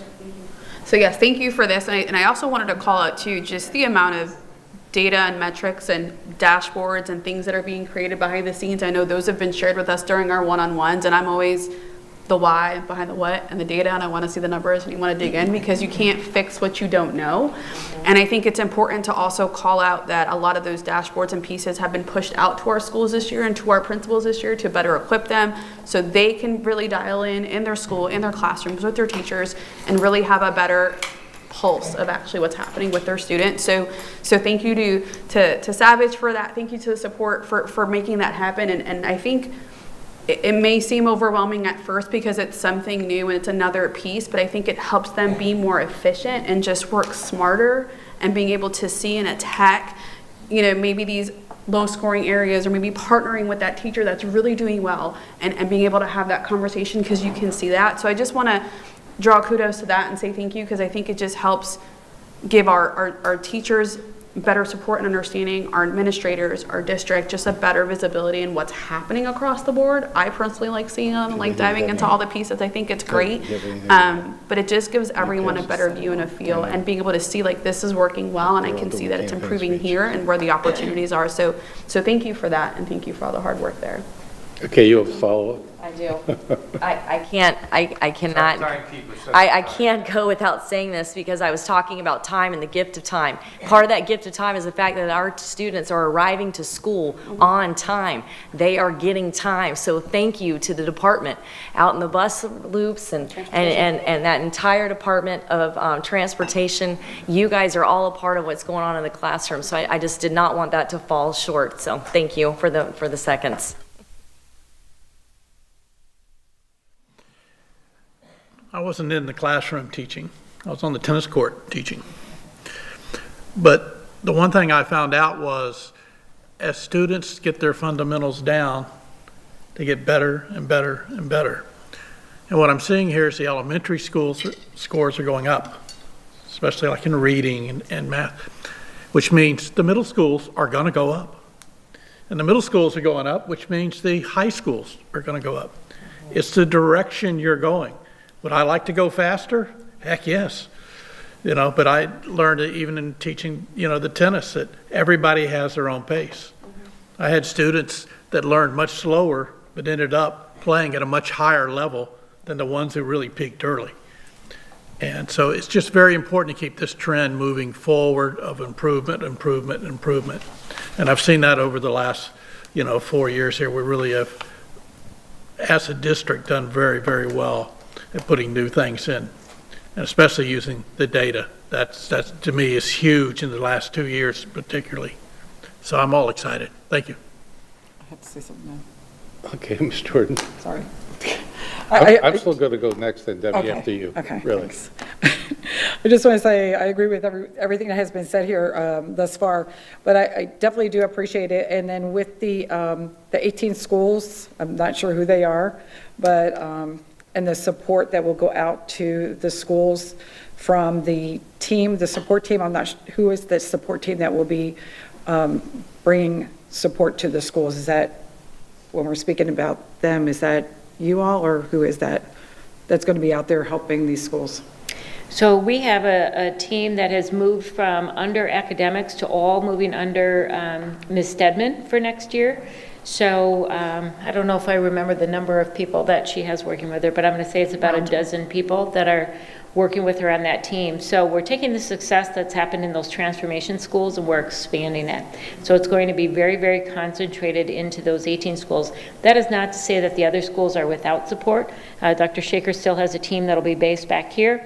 But we are much more in tune again with the PLCs. Each of our schools will have a goal to move their lowest performing PLCs to higher performing PLCs. And again, we're providing that training to our principals, but all of us on the school performance team are equipping ourselves to go out and be coaches for those principals. So we are continuing to learn more and to grow our capacity to support our schools in this area. And the one thing that, I wanted to say kind of in follow-up to something that Ms. Jada said, you look at the success that we had this year. We didn't magically get a different demographic of students that needed less help. So what changed was the superintendent's intense focus and her belief in the possible, the belief in the folks down here in the district office who are supporting our schools. But most importantly, the change comes from what our teachers and our principals did in those classrooms and schools. And I think when we look at what happened this year, again, the students didn't change, the adult practices changed. So we now know that it's possible in every corner of this district to achieve that level of growth. And I think that belief is, kind of catches fire. And I think that we're really excited about the year ahead, that we've figured out some more things that work, and we're prepared to replicate those in other schools across the district. And we've grown the capacity of the team to support those schools to just keep growing that success. So they will all be well supported. I'm excited about a uniform approach with our transformation team growing their presence in schools, growing from a handful of schools to 18 is really amazing. So I think we're just, we talked about it, it's an ambitious goal to move to have no C districts and to meet this new cutoff point for the state, but I think we're equipped for the challenge. Thank you, I really appreciate that, and thank you for thank you, I appreciate that, and I don't know if you can hear me. But I do appreciate that, and thank you for mentioning, because without the teachers, the administration, and they're working so hard with these teachers to make that belief come true, it would not have happened. So thank you for saying that, and I hope that they understand that as well. I appreciate you guys. Okay, Ms. Chivinelli, you have any comments? I do, actually. So first of all, I just want to congratulate all the schools that saw such an improvement. I mean, honestly, it's quite impressive. I know the hard work that they had to endure to get there, and I'm excited about the track that we're heading. But I actually went to a couple of other school board member friends that are at other districts that are A districts, like Miami, Dade, and Broward, as well as even Collier County, our sister county, and how their successes are, and how they get there, and because they're A districts, right?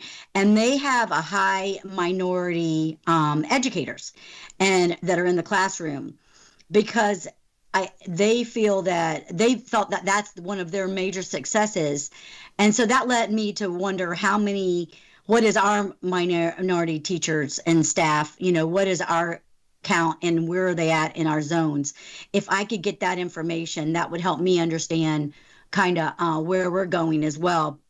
Because I do know that a few Hispanic teachers got non-renewed this year. So that was a little alarming, because we need every one of our minority educators in our classrooms in Lee County.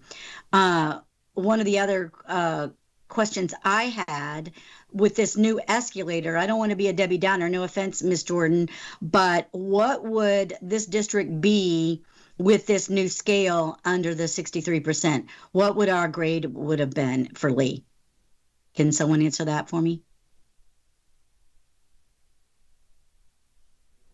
I can answer that, Ms. Giovanelli. So when I'm taking a look, looks like our elementaries, actually, we'll get that information for you, because when I'm looking through this, it has elementary from 55 to 64. So let me take a look at the district percentage, and we'll get back to you on that.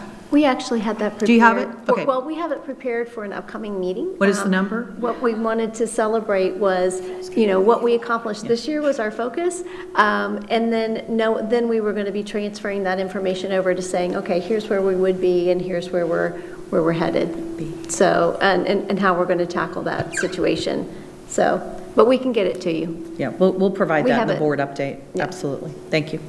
Thank you. I don't mean to lessen the the celebration at all and be and diminish anything that they've done. But I think going forward, if we're not, this is what I think this conversation should be about right now is, and I appreciate it, because I think you do have a plan, and you are working towards that, plan and being proactive instead of reactive and for next year. So I love that. But that for me would be putting a lot of things in perspective. I had heard the state was going to increase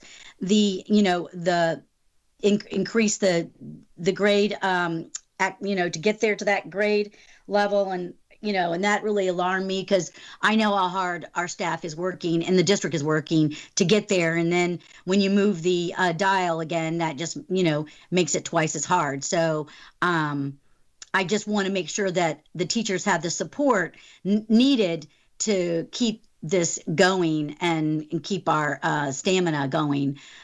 So that's why I asked the question, because I think it's important to understand where we are today and how we can get there tomorrow. So, and that's why I asked other districts what their successes are. And I think that was asked here, but this is what I personally found out just asking the questions, how they're successful, these A districts have been successful, and because they've been doing it for a while, and where our shortfall is. That's it. Thank you. Okay, last but not least is going to be my own comments, and I get to hear Dr. Carlin an awful lot in the community, and I think the word's out. The nice thing is, after she leaves and you go back to a particular meeting or a group of people, they remember what she says, and they're really happy and celebrating some of the results that we've achieved as a group or as a team here. But I want to talk a little bit about accountability. And student achievement doesn't happen without accountability. And you five folks are the drivers of that accountability, working with our hardworking principals. Those are the folks. We have people that are in charge of school buses and keeping us safe and all those things. When it comes to accountability in the grade level, it comes to you folks. And to quote an old phrase, you're really always in the pursuit of excellence. Pursuit of excellence. How the hell do you get there? Well, it's a sum of many little things done well. But Dr. Tim, I want to give you a kudo because no one's brought this up, and I can't believe it because you folks covered everything. But we really didn't dive into the code of conduct. And I think pound for pound, when I go out in the community, I used to always hear about our teachers feel threatened, they can't control the students, what's going on in the classrooms. We heard about the fights. I know some of you folks on the campaign trail last time around were talking about the code of conduct and fights in the restrooms and all those kind of things. We don't hear that anymore. We now have teeth in our code of conduct, and I think you folks did an outstanding job getting that fixed. I don't hear those comments in my district anymore, down District 3. I think we have that pretty well put to bed. I think I totally agree with the other key is a teacher in every classroom, and we've talked about that enough, and then more time in front of the students. But anyway, kudos for you folks driving accountability, and I look forward to another successful year as we get into the start of a new school year. You have the final say there, the superintendent. Thank you very much, Mr. Chairman, and just a couple of final comments. First of all, I want to tag into something that Mrs. Fleming and Mrs. Chaviano brought up, and that is, looking at the performance of other schools, right, within our district. And Ms. Giovanelli, thank you for mentioning other districts, and there were a number of board members that brought that up as well. So I would agree with you. There are schools right in our district that have made monumental improvements, and we're going to bring some of those principals in over the next couple of months. We're going to kick off kind of a student achievement series with you all at workshops, so you can hear from the voices in the trenches. We can share plans with you, we can share things that we want to accomplish, but it will be fantastic for our school leaders and others to come in and share with you those best practices that they've implemented at their schools. And so we can't wait for them to come in and also share, and then we'll continue to unpack the Lee and 3 and some of those other strategies. But we can tell you there are schools and PLCs, professional learning communities, right here in this school district that are exceeding all expectations. Exceeding what happens, right? And so again, huge thank you to our business intelligence team because they now have identified PLCs in our school district that we can use and set out as models. And then we can have those folks be available to our other PLCs and to our leaders to learn from them. And so we're really excited. We didn't have that data before. So again, tremendous kudos to business intelligence.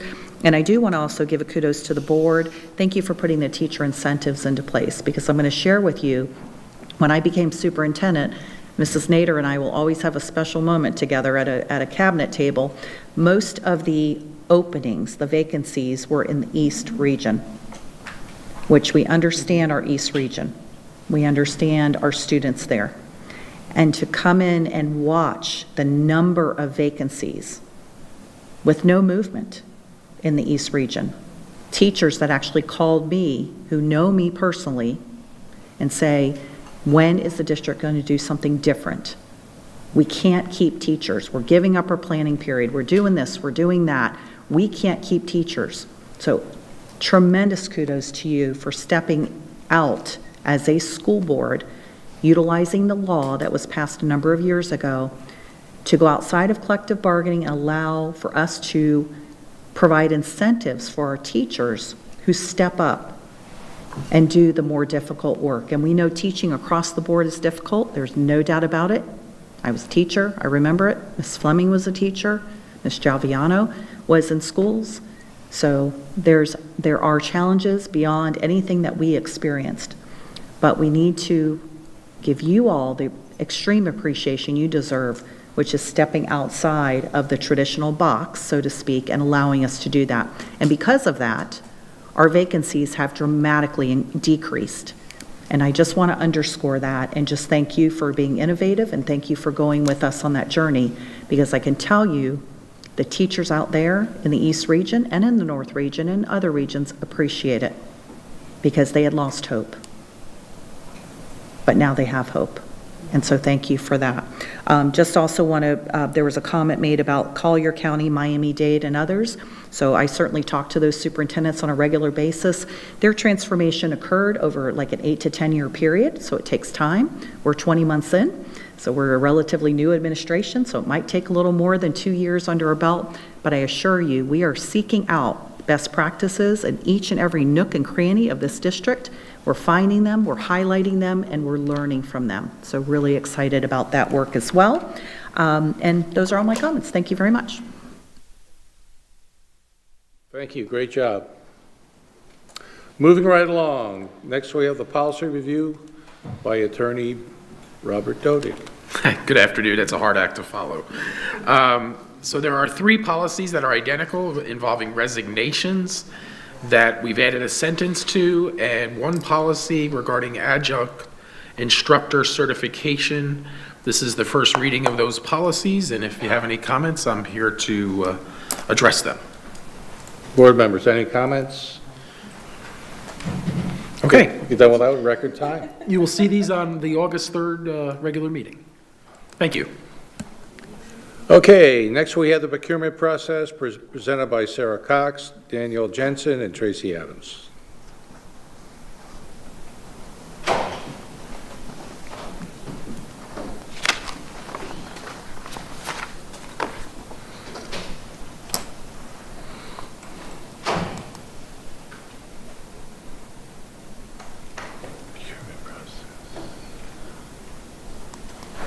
Good afternoon, board members, Superintendent Dr. Carlin, and Attorney Robert Dodig.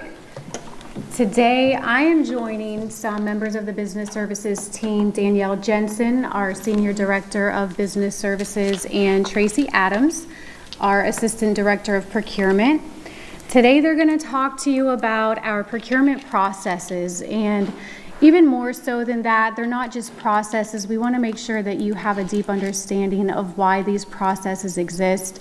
Typically, procurement is just seen as a compliance function or, you know, a bunch of red tape to prevent our staff from buying the things that they need, but it's definitely a lot more than that, and the reason we have them is definitely a big part of our internal control processes, but also in ensuring that we are bringing the best value to our students, staff, and ultimately the community in which we're stewards of taxpayer dollars. So with that, I will turn it over to them to kick off the presentation. Good afternoon, Superintendent Carlin, board members, and all others. As Sarah mentioned about what we're going to be presenting our procurement methods, today we want to tackle a very real common question we hear from the community. Why does it seem like the same companies always win our district's contracts? It is a fair question. To anyone looking at our board approvals, it can certainly look like the same vendors are awarded on bids. While we have many vendors on bid, the perception is there are a few, and so perception is reality.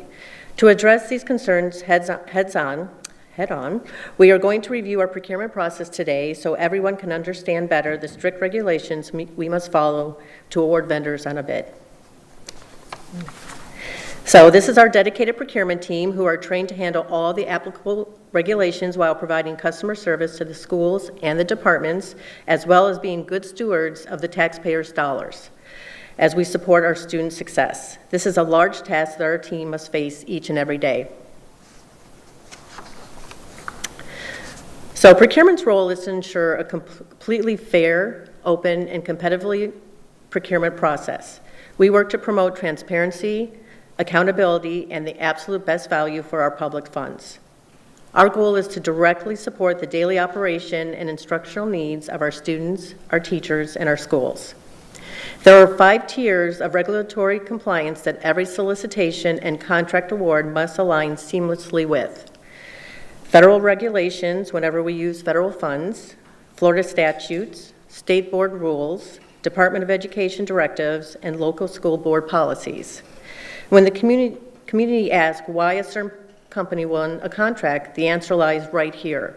Our role is to ensure not just to buy goods, but to run a highly competitive process that is mandated by 5 distinct layers of law. We don't choose the winner based on a whim. We award the contracts to the vendor based on mathematically and procedurally checks every single box required by the statutes that we're delivering the best value for our schools. Next, we're going over the thresholds. There are different procurement methods that are required based on the anticipated dollar value of the type of purchase. For purchases less than $10,000, school departments or departments are encouraged to seek a competitive pricing, but that documentation is not required. Between $10,000 and under $35,000, 3 informal quotes are required. Between $35,000 and just under $50,000, procurement will assist in an informal solicitation. And then any solicitation or anything over $50,000 is a formal solicitation. It is important to note that this is district-wide. It is an aggregate $50,000 spending. It is not just one school or one department. So it's something that everybody needs to be aware of as well. And then construction and federally funded procurement may involve additional statutory and regulatory requirements. So the various procurement methods that we follow depend on the nature of the purchase. The first one, an invitation to bid, is typically used when specifications are clearly defined and the award is sent to the lowest responsible bidder. The next is an invitation to negotiate. This is used when the district is seeking the best overall solution and factors other than price are evaluated. This allows negotiations and is often utilized for more complex procurement bids where flexibility and discussions may provide added value. A RFQ, or request for qualifications, is often used for our construction projects. When a total project cost is estimated to exceed $7.5 million, we use this method to ensure a designer or an architect, a construction management firm, and a building official. And then finally, we can use piggyback contracts when they have been competitively bid by other entities. It already exists and it provides a cost-effective compliant solution for the district to use. To understand why the bidding process looks the way it does, we have to look at the strict framework that governs every decision we make. Procurement's role isn't just about buying goods, it's about ensuring absolute fairness while strictly adhering to state and federal laws.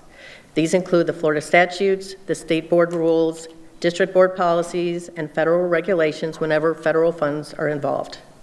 In addition, procurement processes also are subject to sunshine law requirements, public records laws, and protest procedures. Procurement has a strong relationship with legal to ensure proper implementation of statutes as well as any school board approval. These regulations exist to ensure that fairness, the transparency, competition, and accountability. And now Tracy will discuss the district's internal process. All right. So the internal process begins, first of all, this life cycle begins with the need. So the department would identify a need. Procurement works with the department to develop scope of work and establish the scoring criteria. So once finalized, the solicitation, including the scope of work and the scoring criteria, are advertised and published for approximately 30 days. So after responses are received, proposals are evaluated and scored through a very structured public process in 2 different phases. Phase 1 is the scoring of our written proposals. So through that, the committee will vote to develop a short list, and then phase 2 is scoring of the presentations. So after scoring the presentations, the selection committee vote and they make the recommendation. They also determine how many are going to be awarded and who will be awarded. Finally, the notice of intent will be posted and the award is presented to the board for approval. And if needed, after that, a contract would be executed. And if I may, I just want to really stress on here the committee recommendation point. A lot of times, when things come forward to the board, they are technically coming from procurement, just from a procedural process, but ultimately in a lot of these, it is a committee who is selecting what is coming forward. And so I just really wanted to stress that. which is a great segue into the next slide, which is the evaluation committee composition. So the evaluation committees are selected based on the operational expertise of staff and the knowledge relevant of the solicitation. So for example, if we have a wide area network solicitation, primarily IT staff would sit on that committee. However, if we had an insurance and benefit solicitation, you might have, obviously, someone from insurance and benefits, you might have a teacher, someone from SPALC, someone from a department would also sit on those committees because they would bring a different view. Another example is if we're building a new school. So a lot of times people think, well, you know, someone from IT or security doesn't have knowledge of building new schools, but their input is valuable. We may have IT, will likely have IT, security, someone from academics, even someone from food nutritional services, someone from maintenance would sit on those committees because all of them would bring a very valuable view to the process. So procurement's role, and this is important to what Sarah spoke to, is to evaluate the meeting, to facilitate the process, and to make sure that everything is done fairly and the competitive process is protected. So the procurement agent may ask questions to encourage discussion, but they don't make recommendations and they don't have a vote in who is awarded or even how many are awarded. The committee members are trained to remain objective, to avoid being biased, and to avoid any conflicts. And they're also trained to only score based on the criteria that was published in the solicitation.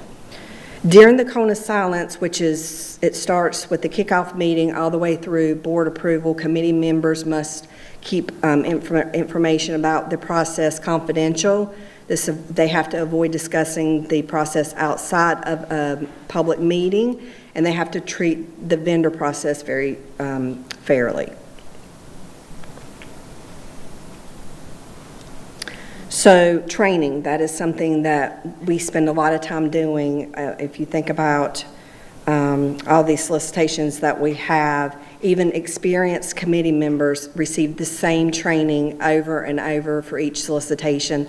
Think of it kind of like being on an airplane. You get that safety instruction. It's no matter how many times you fly, you still have to listen to it. So we do that for every solicitation, regardless if it's someone that's never sat on a committee or someone that has.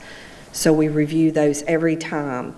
The one thing that we have started doing, this is new, is a pre-scoring training session with the committee. So procurement conducts this meeting prior to the committee seeing the proposals. It's just a very quick 30-minute maybe meeting that's done virtual, and we invite the COO, and he has input about what is expected as far as stressing the importance of a fair and unbiased scoring, and to remind the committee of any consequences that may occur if the evaluation process is jeopardized. He's in the process of making a video because obviously he can't be at every one of these meetings, so that is something that we're going to just embed and show during these meetings so that his voice can be heard by the committee members and they know what the expectation is. And these sessions will help obviously ensure that we're consistent and we're fair. So then the next thing is the review of the evaluation criteria and the scoring methodology. So committee members are encouraged in advance of these public meetings to review their proposals, and they have a worksheet that they're to complete and bring to the meeting. We collect those as part of the public records. They're reminded to evaluate the proposals against what the criteria is that was published in the solicitation. The scale of the scale of which they're to score is printed on the worksheets, and it's also displayed on a board in each of the public meetings so that it's an easy reference for not just them but for the public to see. My next slide will go into a little more detail about that. Discussions of strong versus weak justifications. On the next slide, it'll make a little more sense, but if a committee member were to score a 0 or a 10, we ask them to provide a detailed justification. The purpose of this is if someone makes a public records request, they can understand why they were given a score of either a 0 or a 10. They also have to provide a strong justification or a strong justification that ties directly with the evaluation criteria. And then the expectations for independent evaluation, we train the committee that they are to score independently and they are not to be influenced or to influence other members of the committee as to how to score. The sunshine and public meeting requirements also apply to procurement, so we have to publicly advertise these meetings and the public can attend at any time. All the discussions and the scoring must occur during the noticed public meeting, and the committee members are instructed not to discuss anything about the solicitation outside of these public meetings. And then finally, the procurement oversight. Staff facilitates the evaluation process and they provide guidance during the process. If something appears to look unusual, then staff is allowed to ask clarifying questions, but we cannot make a committee member change their score unless we notice that they don't follow the 0, 5, 8, and 10, which we'll see on the next slide. That is at that point we can tell them they must follow that. They must give those scores. It can't be in between. It's very important. There was a case with Lee County. I think they got in a little bit of trouble one time about that. So we always make sure we're watching behind the scenes for everyone's scores to make sure that they're following the process. And then again, while procurement oversees the process, it's the evaluation committee that is responsible for the scoring and for the recommendation that will be brought to the board. So the scoring methodology that we use is a scale of 0, 5, 8, or 10. They would be given a 0 if they just did not meet the requirement. They can give a 5 if they partially meet. An example would be if the instructions for something would be to submit 3 past projects and they only submitted 2, they might receive 5 for that because they partially met that requirement. Or if the requirement was that they must submit 3 similar past projects and they submitted something that wasn't similar to the project that we have, they would receive a 5 for that. An 8 would be if they meet the requirement. Using the same example, if the vendor submitted 3 and that's all that they did, then I would expect that a committee member would give an 8 for that. And then they also have the option to score a 10. That would be the highest that you can get. Again, using the exact same example, if they submitted in detail, they could potentially get a 10 on that section. So the objective, again, is to always remain fair, transparent, and that the process is fair.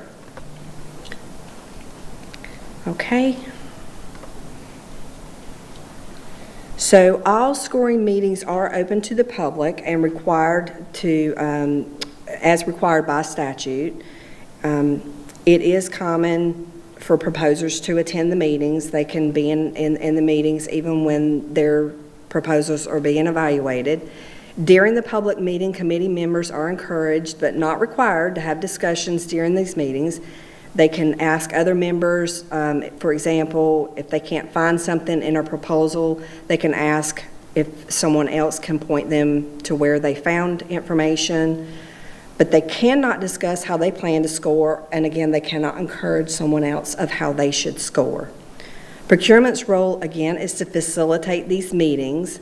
After scoring is complete, they're published for the committee. The scores are published for the committee and for the public to view, and the scores may be discussed openly after the reveal. Procurement ensures that the evaluation process is followed consistently throughout the process. Okay, so after scores are completed, procurement independently reviews for issues such as any inconsistencies or irregularities. We look to make sure that they use the 0, 5, 8, or 10.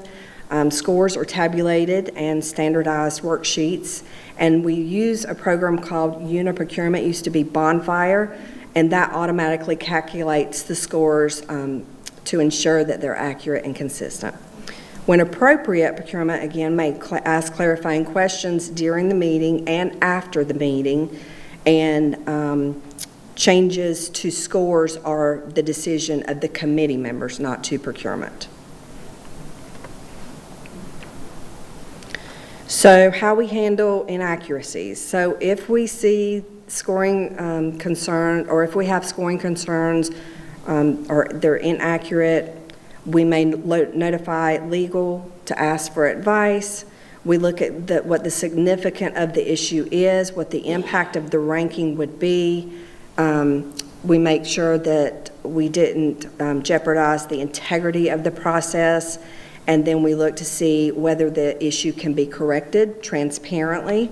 Not every irregularity requires a cancellation of a solicitation. It just depends on the circumstances. The corrective actions may include rescoring, we may do a retabulation, we may reopen it for discussion. There may be other corrective measures that we take.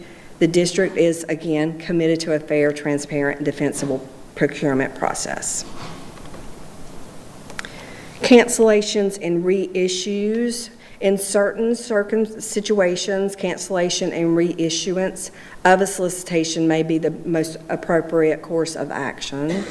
An example may include materials, procedural defects, like maybe the scope of work was unclear, the specifications may have been unclear, a significant scoring irregularity may cause for a reissuance of a solicitation, changes in the scope, things like that. We may also cancel an award if we find it's no longer in the best interest of the district. These decisions are not made lightly, and we evaluate each one on a case-by-case basis. Procurement leadership works closely with district administration and legal to make these determinations. We would not just make them on our own. And then again, the ultimate goal is that we can defend any decision that we would make. And then transparency and accountability.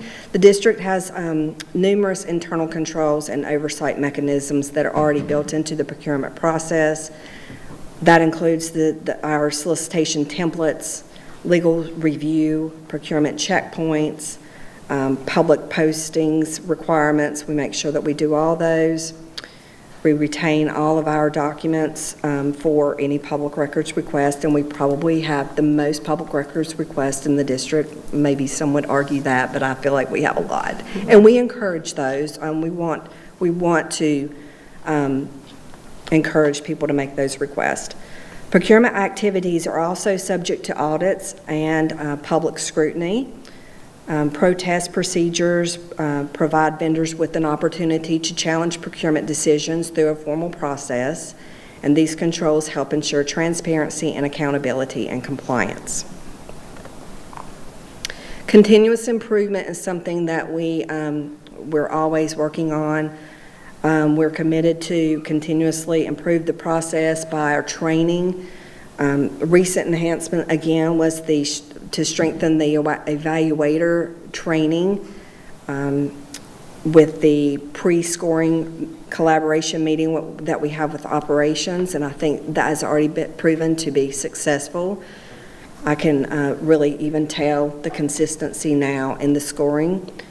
And continue collaboration with all leadership, legal counsel to improve the consistency and the communication. And then that's it. So, any questions?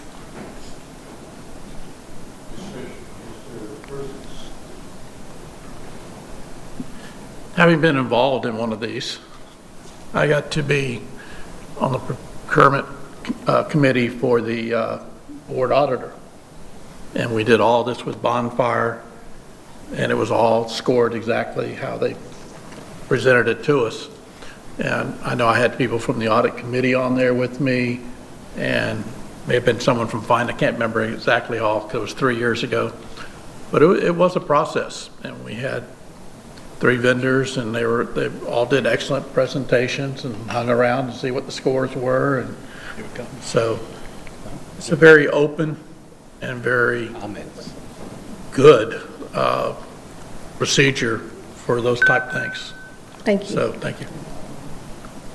And the one that, if I could, please, the one that you're speaking of, that was the board auditor. And as part of that process, it is a requirement that someone from the school board sits on that committee. So we appreciate your participation with that. Ms. Jordan?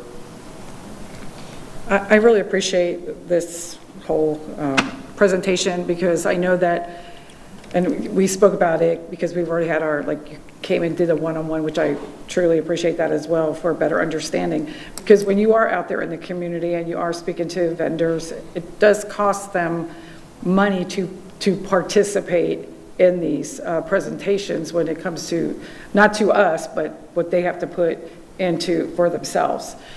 And I know the concern was always about the committees. How are those committees pulled together? Who are those people? Who are the deciding factors of who those people will be on that, who's going to be choosing it? Myself, Mr. Persons, Mr. Ribble, who is that's going to be choosing them?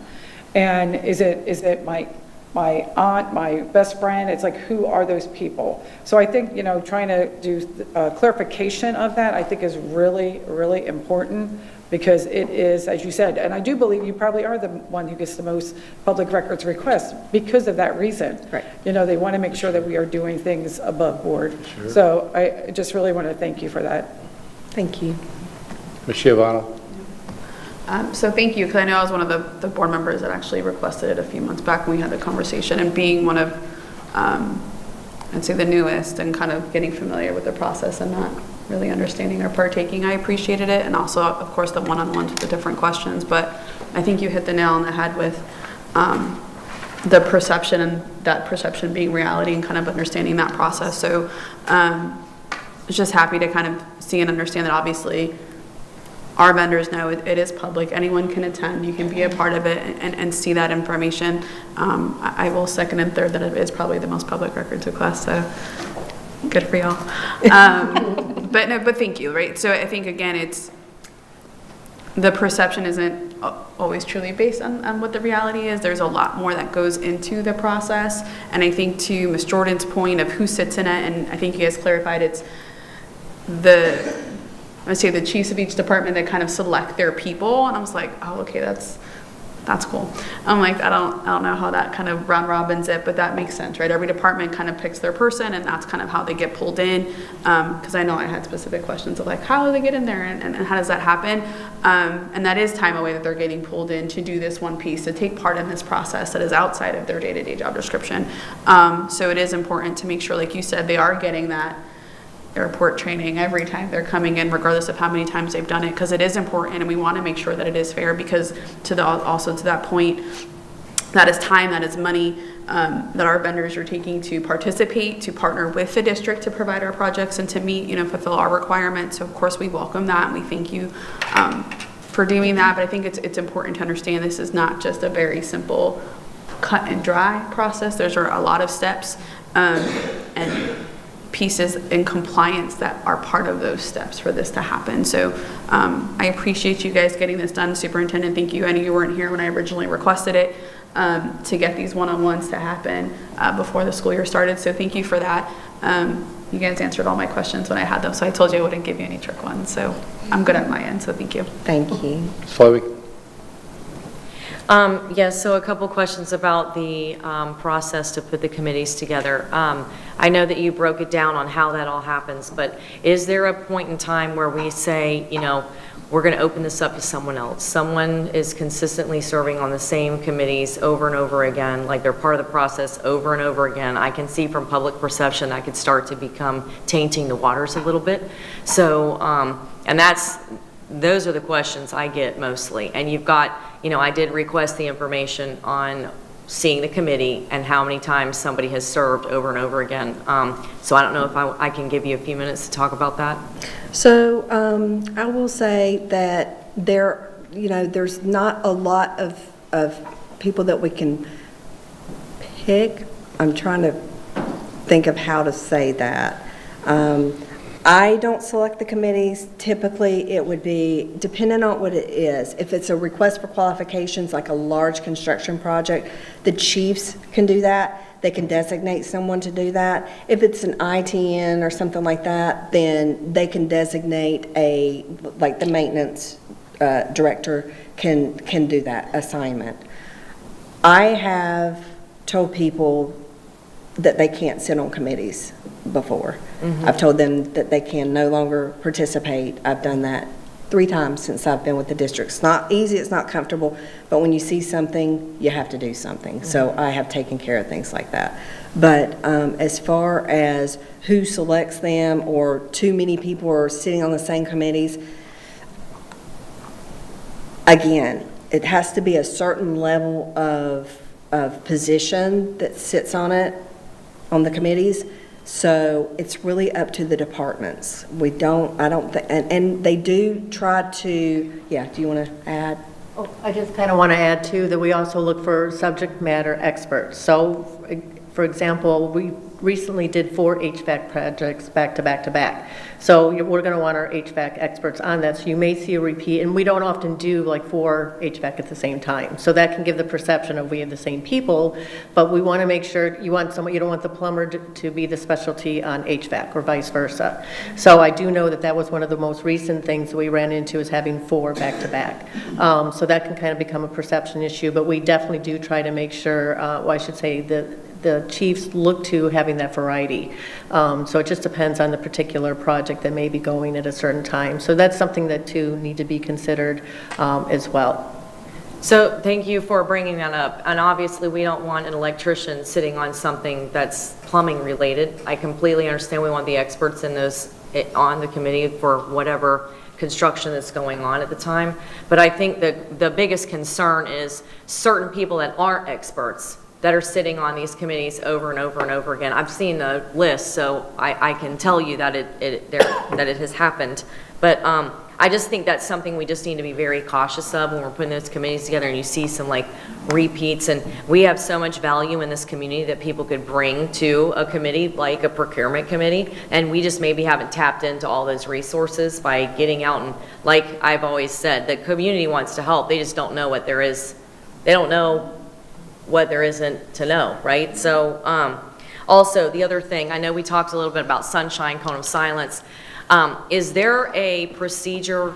So for all of us, obviously our phones are public record, our district phones, our administrators, things like that. But what about these folks that aren't part of the district that do sit on these committees? And how are we auditing their conversations? Is that something we can, I don't know how that's something that we can ask for that information, but these private conversations, just the validity and what the fidelity that's going behind the scenes, and just making sure that we're just following practice and we're following best practices. So I just think it's an important question and statement to bring up. Yeah, it is an important point, and the reasonableness is, we're not logistically staffed to monitor all that, and that's why a lot of the internal controls that Tracy discussed we have in place to try to mitigate and make sure the entire procurement process, no matter what mechanism it is just fully transparent. We've done a lot of enhanced training because we know there are a lot of concerns about the scoring committees and who's sitting on those and what they're scoring, and so it's a continued effort that we make to improve that. Okay, thank you. And then my last question would be with like some of our smaller vendors and smaller, not necessarily construction, but they still have to go through the bonfire process. So those would be like our vendors that, let's say they create, shirts for our PTAs in our schools for parent night out or whatnot. And just some of the things I've heard is we've got some vendors that have been participating in Lee County School District. They were students at the Lee County School District. They've opened up their businesses in Lee County, and they've partnered with the district over and over before years and years of vendorship and partnership, but now they're going through the process of the bonfire.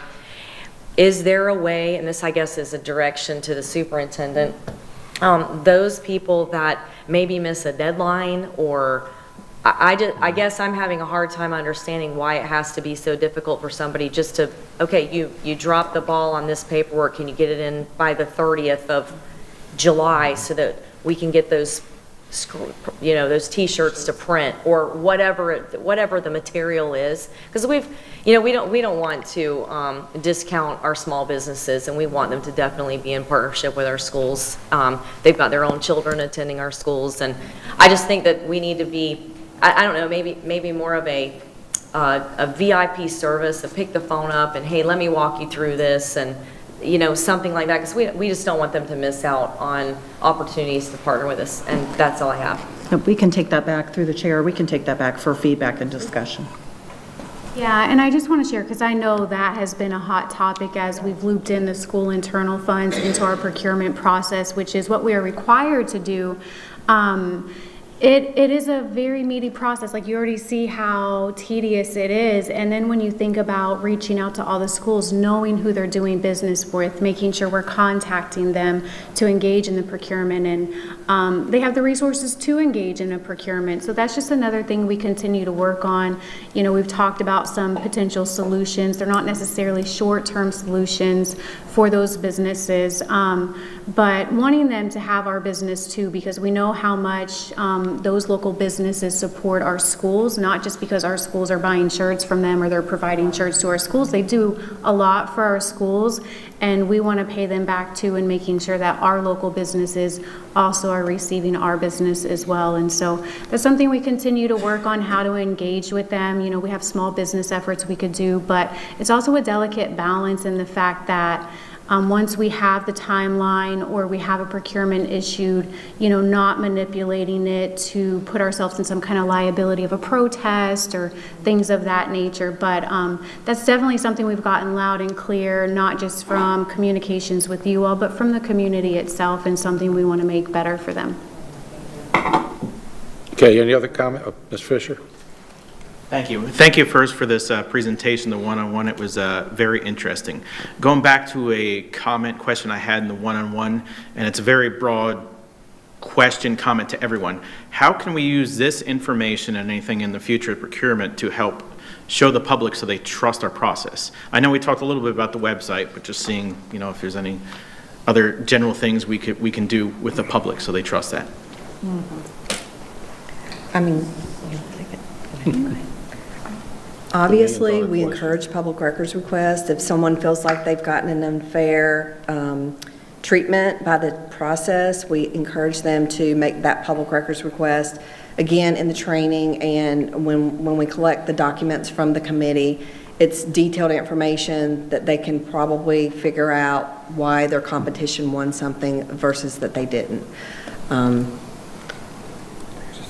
I think on top of that, it's really just the communication both ways, right? You know, we try to do as much outreach as we can, not just through our website or social media, but going out to vendor trade shows, holding our own vendor trade show to get vendors, not just vendors we do business with, we hold them really because we want the vendors we're not doing business with. So, you know, marketing that a little better, getting more information out there, and it really does take those one-on-one conversations with vendors, because sending out general communication blasts, it's not always effective. So trying to be better at that too, because it's hard to get, you know, you think of the thousands of vendors that are in business in Lee County, to get that personal touch with each of them is difficult, but it's just the communication both ways to get them to engage more with us. Okay, and thank you for that. And also, I was just referencing the public at large as well, so we get a lot of questions about that, so it's just a comment. Thank you. Okay, I have a question I wanted to just bring up. I thought you folks did I'm going to get to her, Armor, thank you. I'm making a comment here. Okay, I'm not wrapping this up, I just want to make a comment. So I thought you did an excellent job on our one-to-ones, and I really applaud you folks for this really detailed report you put together. But I want to bring something up I think will clear up a lot of confusion from the public. And you made the statement, which I thought was perfect. You said you'll cancel a vendor when it's not, when the business isn't in the best interest of the district. You don't have to name a vendor, but could you give us some examples of what type of criteria that would be, or some examples of what would happen with that? It's rare. I can't even remember. It's been probably 2014. I can't even remember what the solicitation was, but there are very rare circumstances, but we can do that. Okay, thank you. Ms. Joanna? No, just one thing I thought about when we were talking about small businesses, and I understand, like, you want to stick to deadline because it has to be fair to everyone, so I understand that piece, and I agree, because it is what it is, right? So either you can or you can't participate depending on, you know, your depth and your capacity, but what I was thinking outside of that, I think we talk about our partnerships and everything, we have relationships with our chambers, and that's a lot where our businesses are, so maybe it's connecting with our chambers and having and utilizing those benefits we have as members to put out those blasts to their community, because it's the business community, to maybe have them help you kind of maybe get the word out a little bit more, because I know they do want to do business with us, but to that point, you know, sometimes they can and can't depending on their capacity, and then unfortunately that's not something that, you know, we can help or support. The deadline is a deadline, right? So but I think maybe with time and communication efforts, partnering with our chambers and our other organizations locally, just having them kind of feed that information through their newsletters, their websites, their meetings, we can get kind of more information and sourcing on that. So, Ms. General, thank you. Okay, any other comments from anyone else? Mr. Doty? Yeah, I do. I just wanted to let the board know that I work very closely with procurement. They tend to ask quite a lot of legal questions, and they're great to work with, and I understand that Ms. Adams is possibly leaving us, and I am sad about that.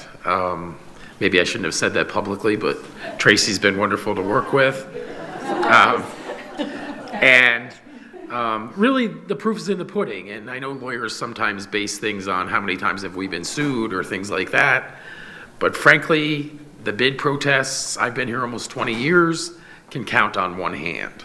So that's really, in the end, a way a person can challenge if they think something is inappropriate in the bidding process. So to me, that's what it's all about. So thank you. And if I may, through the chair, just thank you very much to our team. You know, this is one of those areas that does get a high volume of interest. I know when I ran on the campaign trail, I heard a tremendous amount around procurement. I continue to hear about it. And I think, you know, Ms. Chaviano, thank you for the suggestion in getting out to the chambers and using a wide variety of media to get our word out. I think that's an excellent suggestion. And just really appreciate all of you for your hard work and for your diligence, and to our team members that serve on those teams. It is an arduous process many times.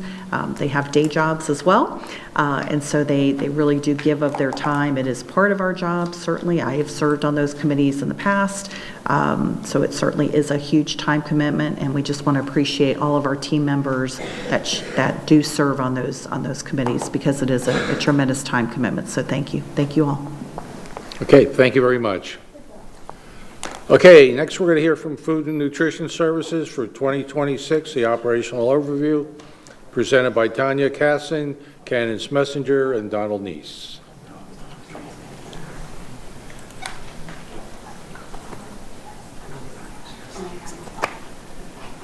Was she saying? Oh, we're good.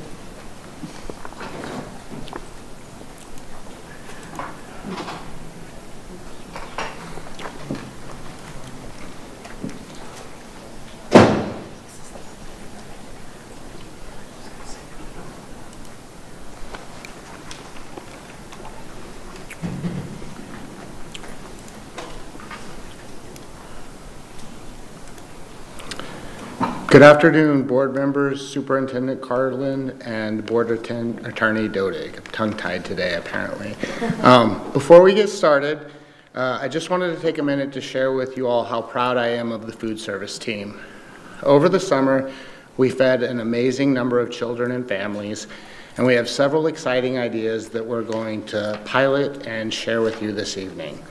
At the end of this presentation, you should have a good idea of what we've recently accomplished as well as the direction we're heading in the new school year.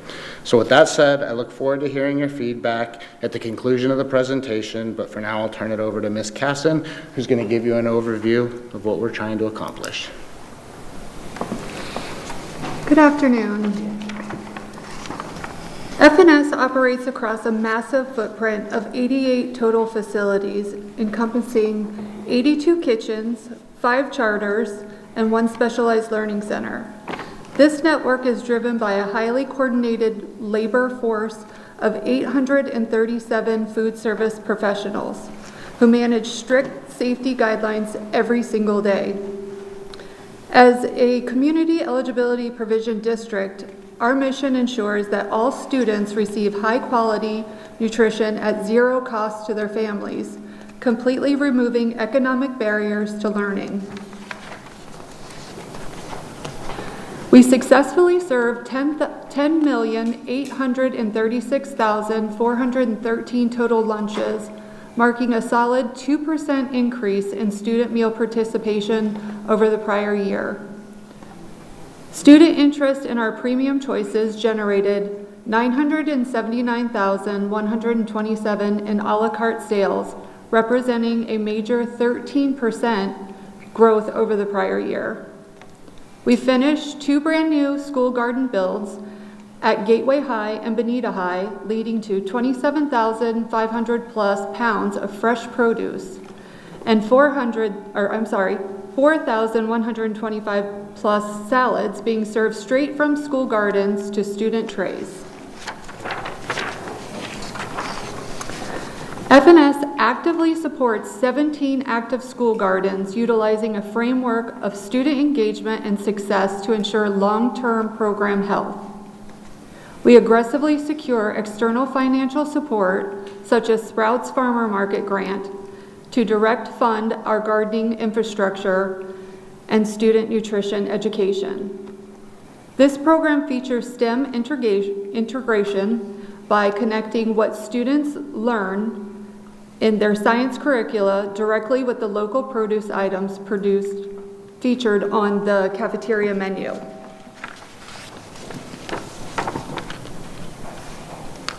We maintain a healthy operational margin. Our average plate revenue stands at $4.34 against an average plate cost of $4.12. This cost model is completely all-encompassing, factoring in food, labor, supplies, and equipment depreciation across all locations. Our breakfast program, we served 4.99 million meals, pulling down a federal USDA reimbursement of $2.71 per meal. For our lunch program, we served 10.83 million meals, securing a higher federal USDA reimbursement rate of $4.34 per meal. We also captured extended funding through a child and adult care food program, serving 103,976 after-school snacks at $1.27 reimbursement and 713,000 evening suppers at $4.91 reimbursement to support after-school student programs. FNS functions as a year-round safety net, maintaining strong food assembly and delivery capabilities even when schools are closed. Early metrics as of June 26 show summer operations are moving quickly, with 103,252 breakfasts and 117,218 lunches already provided to local children. This is a 75% increase from June of '25. To accommodate high demand, we set up specialized logistics hub at Gateway High School, where 12 dedicated employees assembled 11,656 bulk 7-day meal kits for local families. Geography is not a barrier. Our summer delivery framework ensures full countywide access. We establish and oversee more than 100 strategic summer feeding sites across Lee County. Backed by funding from the No Kid Hungry grant and the USDA reimbursement program, we protect vulnerable children from food gaps during summer vacation months. To ensure complete equity, we use rural non-congregate feeding distribution. This allows us to safely deliver bulk meals directly into remote rural areas that lack traditional on-site summer feeding facilities.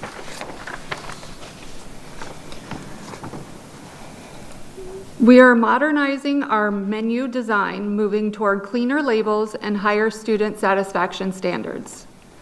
We are expanding our fresh fruit offerings, introducing standard presentations, and integrating semi-scratch recipes into the daily prep schedule.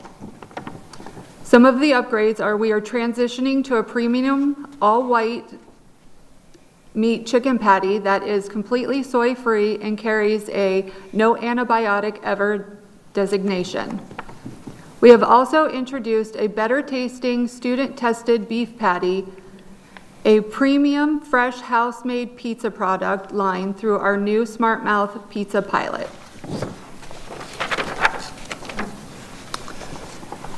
The Riverdale Food Court will combine a modern dining experience with USDA nutrition standards, providing students with excited menu options while maintaining compliance with federal meal pattern and nutritional requirements. Riverdale is the pilot because it is the most recent remodel with the least financial impact to the district. We are re-imaging the high school dining experience by moving away from old cafeteria models to a collegiate-style food court concept. This initiative is about more than serving meals. It's about creating an engaging dining experience that encourages students to choose nutritious school meals, strengthens participation, and supports student success while increasing participation to increase the revenue that will be used to expand this concept to other high schools. By offering restaurant-inspired concepts in the school setting, we are modernizing the cafeteria while remaining committed to quality, nutrition, and fiscal responsibility. Launched as a pilot program, this model gives students the freedom to build their own customizable dining choices at designated food stations.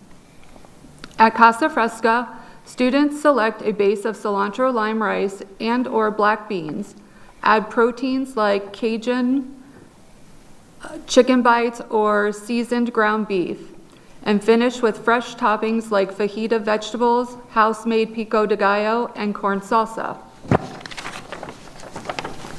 Walk This Way is another customizable bowl offering a choice of brown rice or whole grain noodles, topped with General Tso's chicken or orange chicken, paired with freshly steamed green beans or broccoli.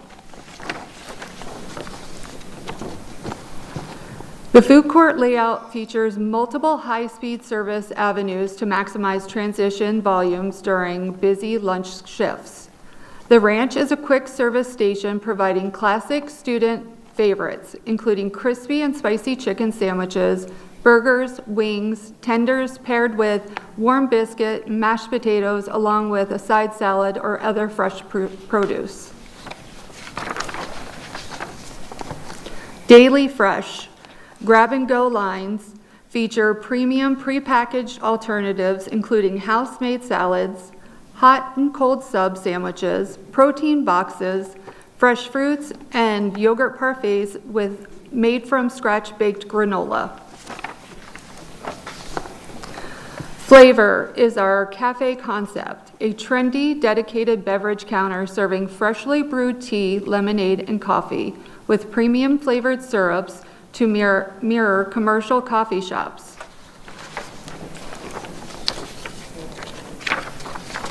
Al Forno transforms the traditional pizza line into a modern Italian-inspired dining destination, providing students with fresh-baked pizza and pasta in an environment that reflects today's dining expectations while continuing to meet all USDA nutrition standards. We are scaling up scratch cooking protocols and implementing modern branding models to drive customer satisfaction. We are piloting the Smart Mouth Pizza, a high-quality, made-from-scratch, personal pan pizza concept across 4 high schools in different regions of the district: Riverdale High, Bonita High, Ida Baker High, and North Fort Myers High. Our office leadership actively attended the FDAC's Back to Scratch conference at Feeding Tampa Bay to master scratch cooking techniques. We are already putting these culinary methods to work within the new Riverdale food court lines. Our upcoming menu changes leverage global flavors and modern concepts that capture greater student participation. For our elementary schools, we are introducing diverse, approachable recipes like Korean noodle bowl, chicken Alfredo pasta, and walking tacos. For our secondary schools, we are introducing bolder flavor profiles featuring chicken parmesan, beef enchiladas, dragon's breath subs, General Tso's chicken, and authentic Korean beef and vegetable dumplings. We look forward to continuing this highly profitable, entirely self-sustained partnership that safeguards both student health and district financial resources. As we look forward to school year 27, our team remains completely dedicated to our core guiding philosophy, empowering our students through nutrition to reach their full potential in every classroom.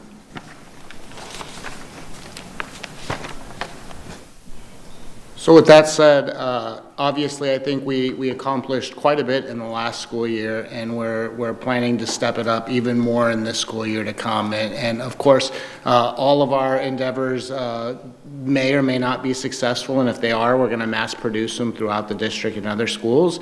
And this is just the beginning. We plan to continue to work and to develop ideas and try them at schools until we get it right, until we ensure that we're serving not just healthy and nutritious meals, but good quality tasting meals as well. And so with that said, we'll turn it back over to you for questions or comments.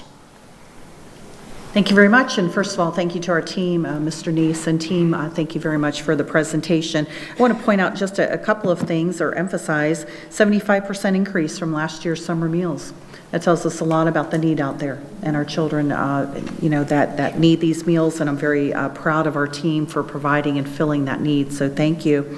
And also, thank you for elevating the food experience and the meal experience for our students. Really appreciate the good work on that, and look forward to hearing how the children receive it and any feedback that they have. So with that, we look forward to your conversation today. Okay, Ms. Chavon. So thank you for this. I know food has kind of been one of the bigger points with school lunches and everything else, especially with 2 in my household that like to be very picky. But personally, I'm excited. I think this is great. I'm like, I wish they had this when I was in K-Pi, but they didn't. So I appreciate you doing it now. And it kind of reminds me of FGCU and like the whole food court concept. They have a little bit of everything, which is great. My one piece is I know that we do free lunch across the board, and I understand that this is going to be a paid version. Right? Is this going to be paid, or is this included as part of the free lunch program? So the plan is for it, and correct me if I'm wrong, Candy, but the plan is for it to be all within inside the paid program. We hope to identify efficiencies while we're serving in bulk, I think largely. Am I off on that? A little bit. I'm like, do your thing, and I'll follow up on my other question. Thank you. It will all fall under our CEP program. So all students, same pricing for them, no charge to them. Okay, so Is that not what I said? That's not what you said. That's what I meant. I said it wrong. She just explained it better. Thank you so much.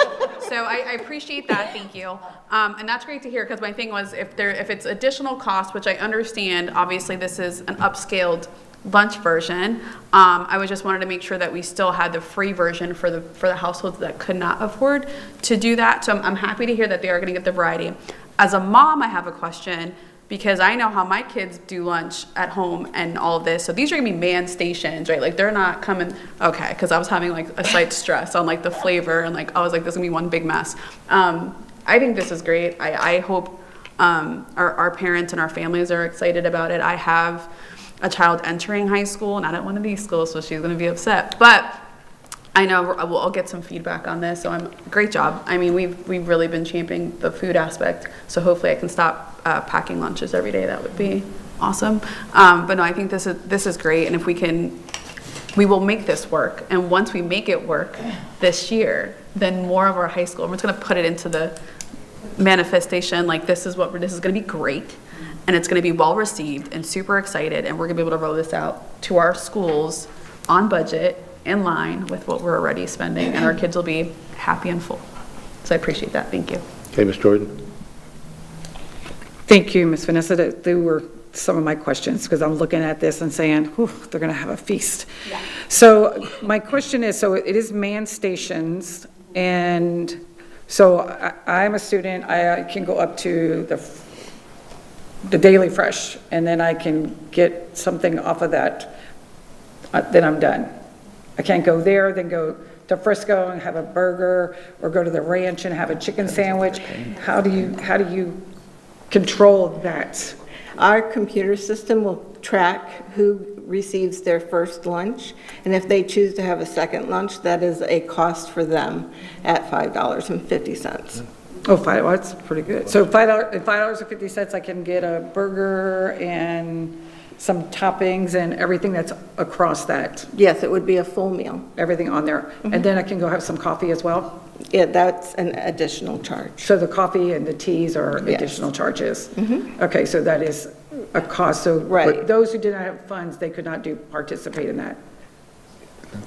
In the coffee. To clarify what was being said is they will get their one free lunch, then they would get an additional meal at a charge. The coffee specific items are charge only. Right.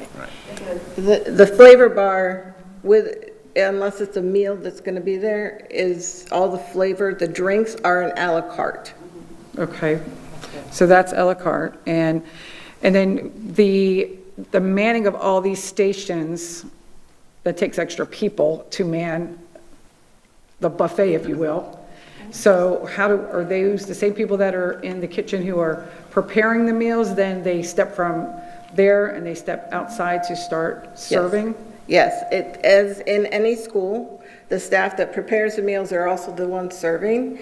And we have the staff at these stations already working in our classic cafeteria.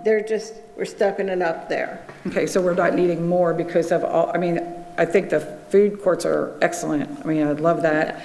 And then the fresh produce.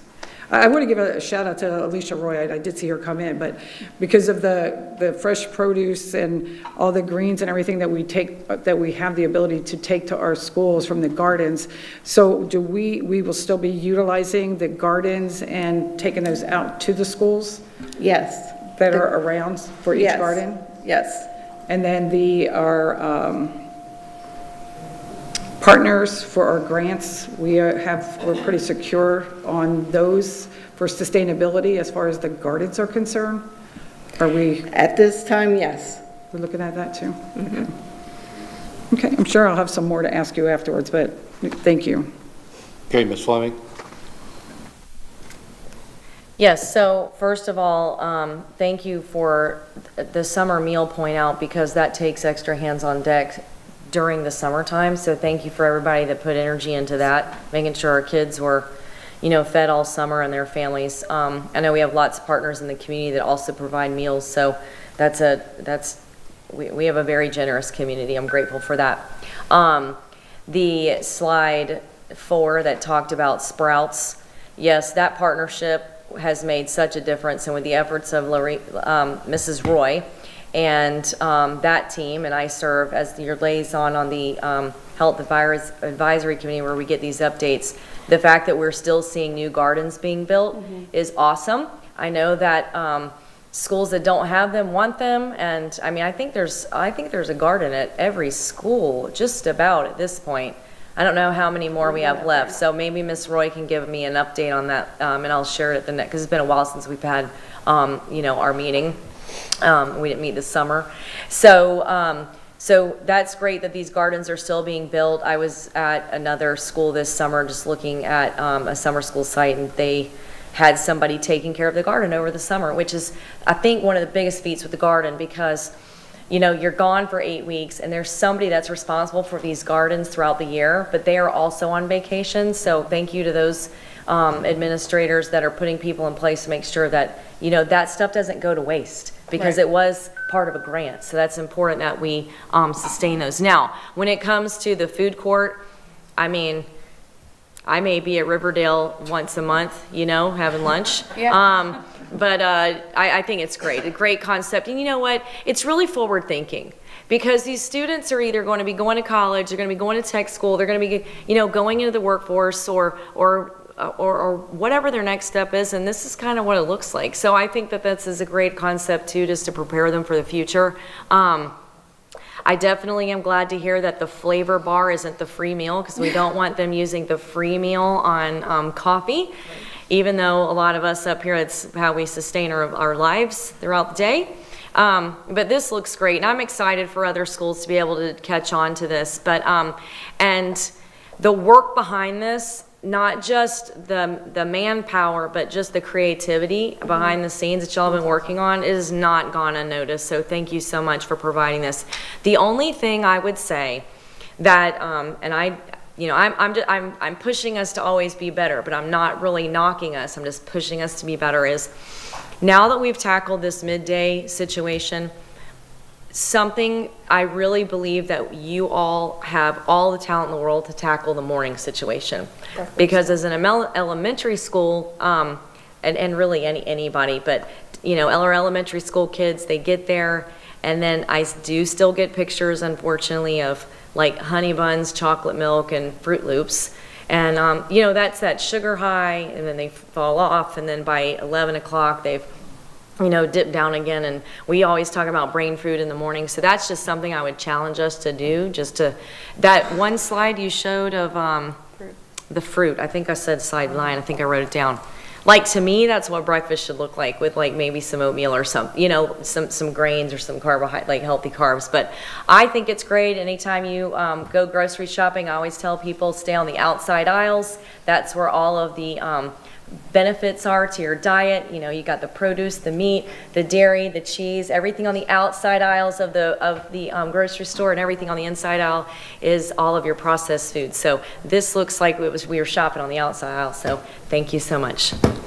Okay, Mr. Persons. Do you have a comment? Personally, an inside aisle shopper. Is there any plans to try to coordinate with our culinary departments at these high schools, maybe give them some hands-on experience or something like that? I know they sort of do their own thing. They got their chef teaching them or anything. I just didn't know if that's even been explored at all. It's something that we can take into consideration, a collaboration of sorts. So we'll start thinking down that path. Thank you. Ms. Fisher? Thank you for this presentation. Just like Board Member Chaviano, I have 3 very opinionated food critics at home, so they're anxiously awaiting this, especially my high schooler. So, real quick, so we talked about some of the costs and things like that, and the meal cost and the revenue. Slide 5, talking about that. For example, with some of these changes at Riverdale, and I know we're talking about costs and stuff like this, I guess I have to be careful how I say this, but do we have a little bit more leeway, I guess, with some additional options because of the difference, the 22 cents or whatever that is between that, to kind of explore, I guess is the best way with these meals?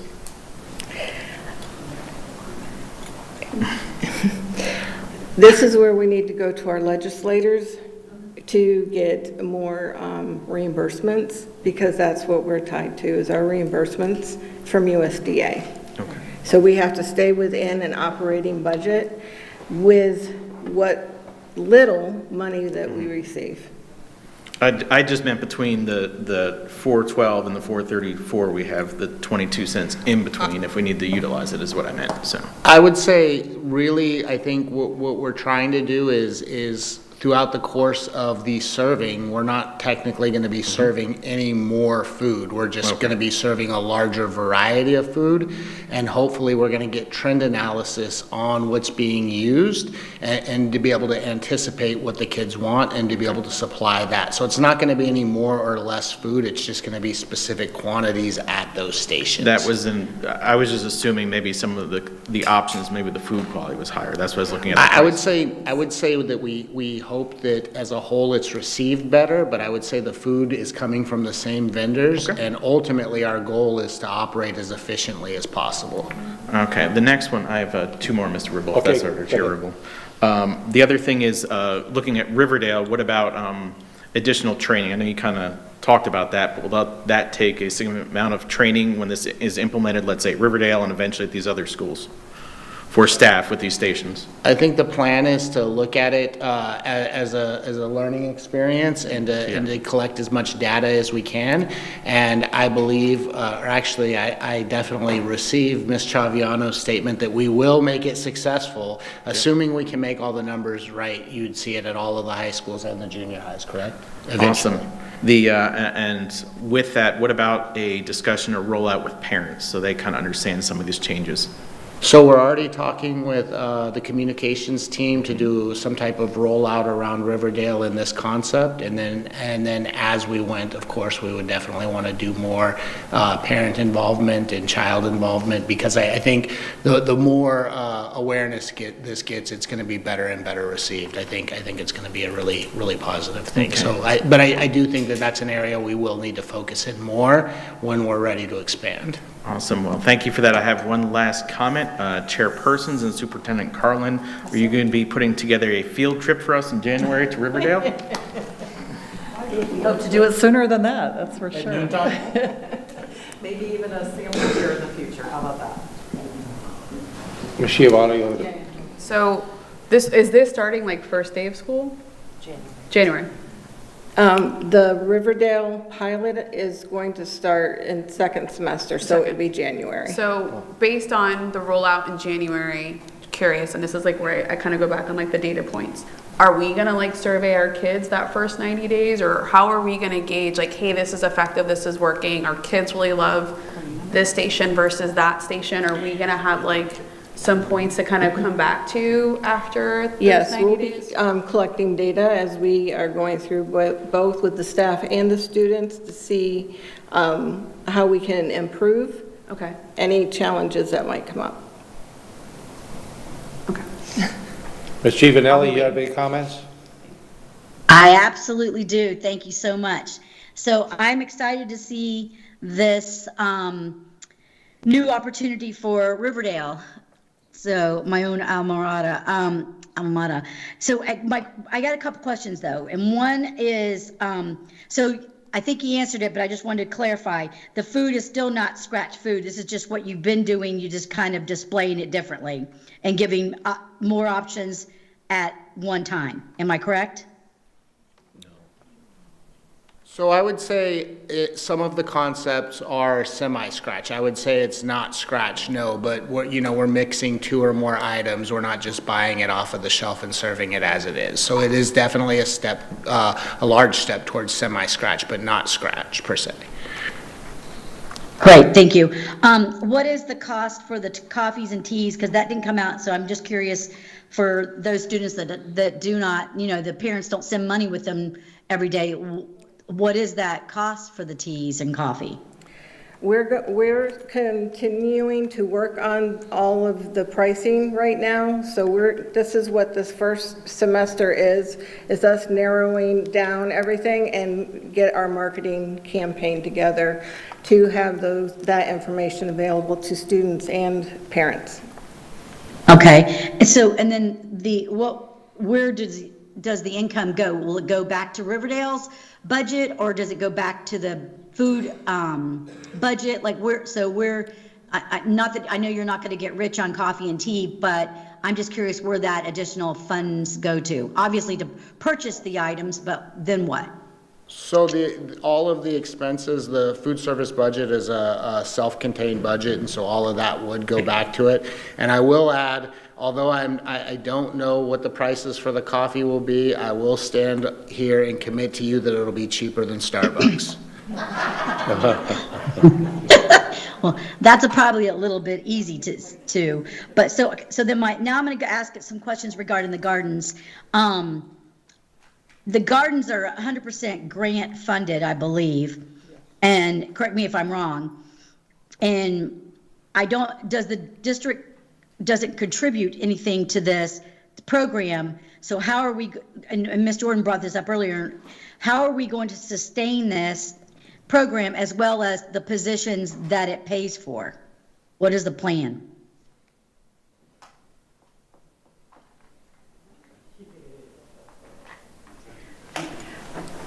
We're continuing to work with our grant partners to continue our grant funding for this very important program. So as of right now, we do not see the grant money falling away. So I think Leisha's coming up to the podium to answer those questions. Thank you, Leisha. Okay, well, and then I have one more question I can add to that real quick. So actually, when does the grant expire actually then? Hi, everybody. I thought I might need to show up in case there were some questions. So you guys, good afternoon, board. Mr. Dodick, superintendent. We are in the sundown year of our Sprouts Healthy Communities Foundation. We have coming to you in a future board meeting, we received an additional, we were scheduled to receive $150,000 for this year. It was a 3-year, $150 per year. Once again, they've given us an additional $127,526. So in the last 3 years, between the Sprouts Healthy Communities Foundation and the Collaboratory, we are over $1 million of external investment in helping our school district build an infrastructure, get all the basics down so that it is something that we as a district could sustain without that initial cost. So as far as always going to be looking for grants, because at this point, at the end of this school year, my position and our garden manager positions will not have funding. Sprouts has made it clear that they cannot be the sole source of paying for this, but we have done amazing things. I know it's been a long time since we've done any briefing with the board, but I think you would be pleasantly surprised to see what we've accomplished over the last 3 years.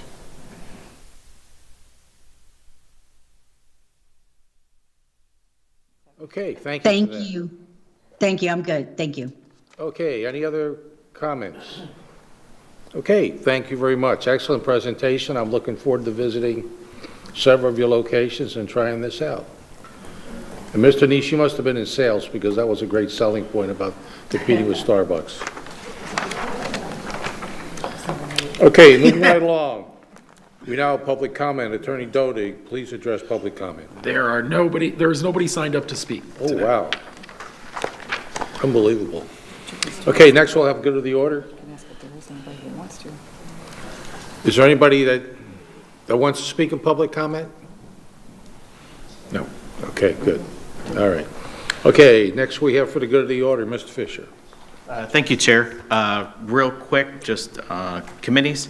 I just followed up my last meeting on the Florida School Board Association Board of Directors, and we were able to get some amazing things done in January. Thank you to the board for that opportunity, and thank you to Mr. Ribble for stepping up to take that on. Secondly, we had a meeting of the Drug-Free Coalition. I just wanted to let everyone know they're going to have a regional teen prevention summit at Northport this weekend, Saturday, and one of the big things with Thrive, which was formerly Drug-Free Lee, is really working and trying to help the students showcase what they can do versus just having the adults using the students to showcase, different things and help with drug and alcohol prevention. So that's all I have. I'll reserve the rest for tonight. Thank you. Okay, Ms. Giovanelli? Yeah, I'll be quick too. I've just had a few calls and contacts from parents and actually teachers regarding the school supply list. And I think we got an email as well regarding the school supply list and how the budgets are cut. But I have been told also that the paper budget, they're given one ream of paper to last all year long in some schools. And I just don't understand that. And it's not in every school, because this has been going on for years, where there is, some schools never complain about the paper. They have plenty. And some schools run out of paper. I mean, I've gone and I've gone so far as bought a case of paper and given it to teachers, and that was for kindergarten. So I just don't know. I don't understand how one school is different from another, and why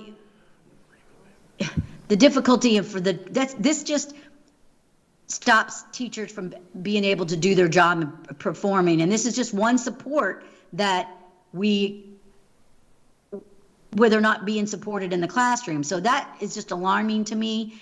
And I don't know what we can do about it. I mean, other than I just buy paper for people. And I don't think that it's, that should be the case. I think it should.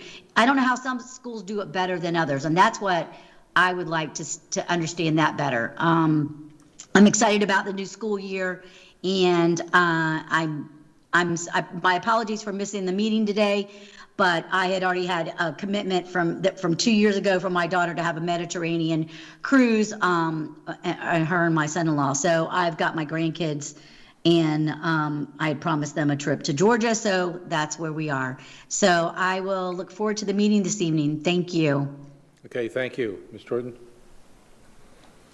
Thank you. I just, a few things. Ms. Giovanelli just brought up one that I was going to mention. I've had many teachers reach out regarding their school supplies that the schools, and parents too, asking why are they having to supply all the supplies for the schools and the teachers right now. And I know every year that the kids come home with a list of what they need, but for some reason this year it appears to be more. So of course they're alluding that to be because of the fact that the school budget, the deficit, you name it, they're calling it whatever they want to call it right now. But it's like, how are we not able to provide for the kids in our classrooms? Why are we asking parents to bring all this stuff?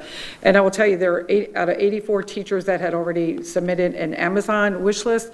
I believe it was over $60,000. And that's like just little items that were like $5 and $1.99, just things that'll make their classroom better. And of course, it's coming out of the teachers' pockets, and they're going through a lot right now as well. So that I definitely wanted to bring up and share. And then the other thing that I wanted to bring up as well with the consent agenda when we have our meetings, the agenda is so huge every month when we have this.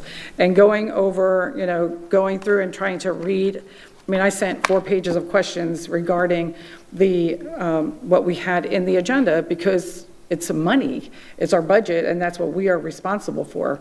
And just trying to, because we don't have conversations about it, so we're reading it and then assuming that, 300, K, we're gonna add that for furniture, for this, for that, but we really don't really know what that actually is. But then we're expected to vote on this money.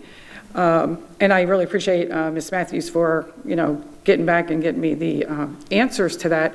But then again, you can always look further into that question. Is everything really answered to what you need to make that decision?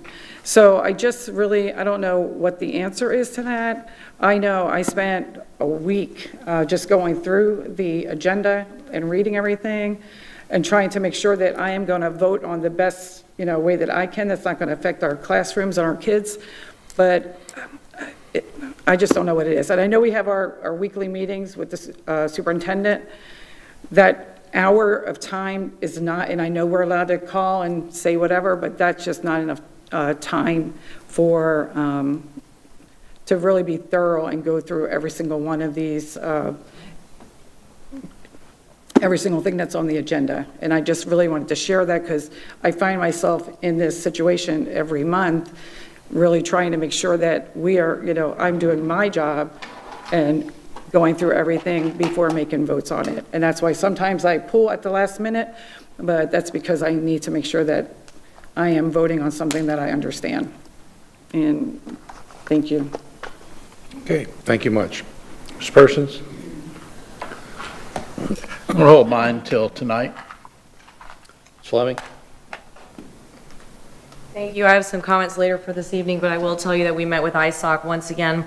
There's really not much to share as it was a very short meeting, very few people in attendance, just probably due to summer vacations. It was a Zoom meeting, but, Ms. Cox brought her A game per the usual and answered any questions, but there really wasn't anything to highlight, or I would definitely let you all know, just, moving forward, they're just having their own conversations about where are funds coming from, what are we going to do, and then they had a couple of questions about when it sunsets, when and if and when the half-cent sales tax does sunset, how long past that sunset date are those funds available? So the team was there ready and prepared to answer those questions right away. Other than that, there is nothing left to right now to really let you know about the ISOC committee that I was able to listen in on. So I'll reserve the rest of my comments for this evening. Thank you. Okay, Ms. Shavon?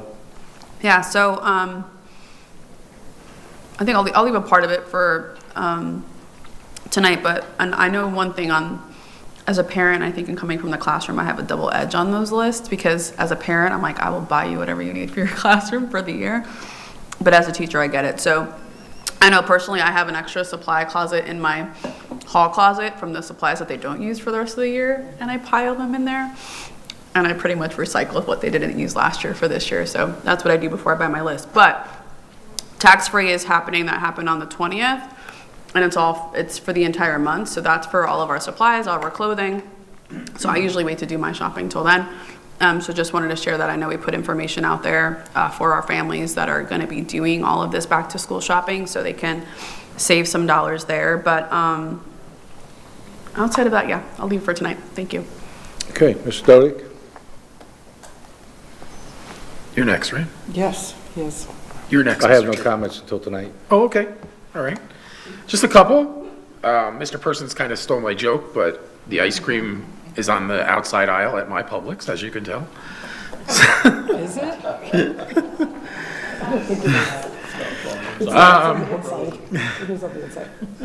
So the second thing is for the public, I want everyone to know that our partner with School Board Policies, Neola, has gone to a new platform to show their our policies online. So on September 1st, the board docs will no longer be containing our policies. It'll be a new link there, and they will appear different, but our policies are not changing. It's just the platform they're being hosted on. So I think it's important for them, I'll say this again in August, it's important for the public to know that, because sometimes when the appearance of things change online, people think something has changed, and the content of them is not changing, it's just the platform they're being hosted on. And the last thing is, I just want to congratulate Dr. Carlin and all of the people that deal with academics in this district for the performance of the district last school year. I don't touch on that stuff very often, but I think I do have some impact on it, and it's really great that we did so well. So congratulations. That's all.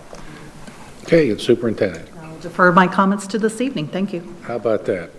Okay, now we'll call for adjournment. The school board action meeting will begin this evening at 6:00 p.m. At this point, having no other business to come before this body and seeing no objection, this meeting is adjourned.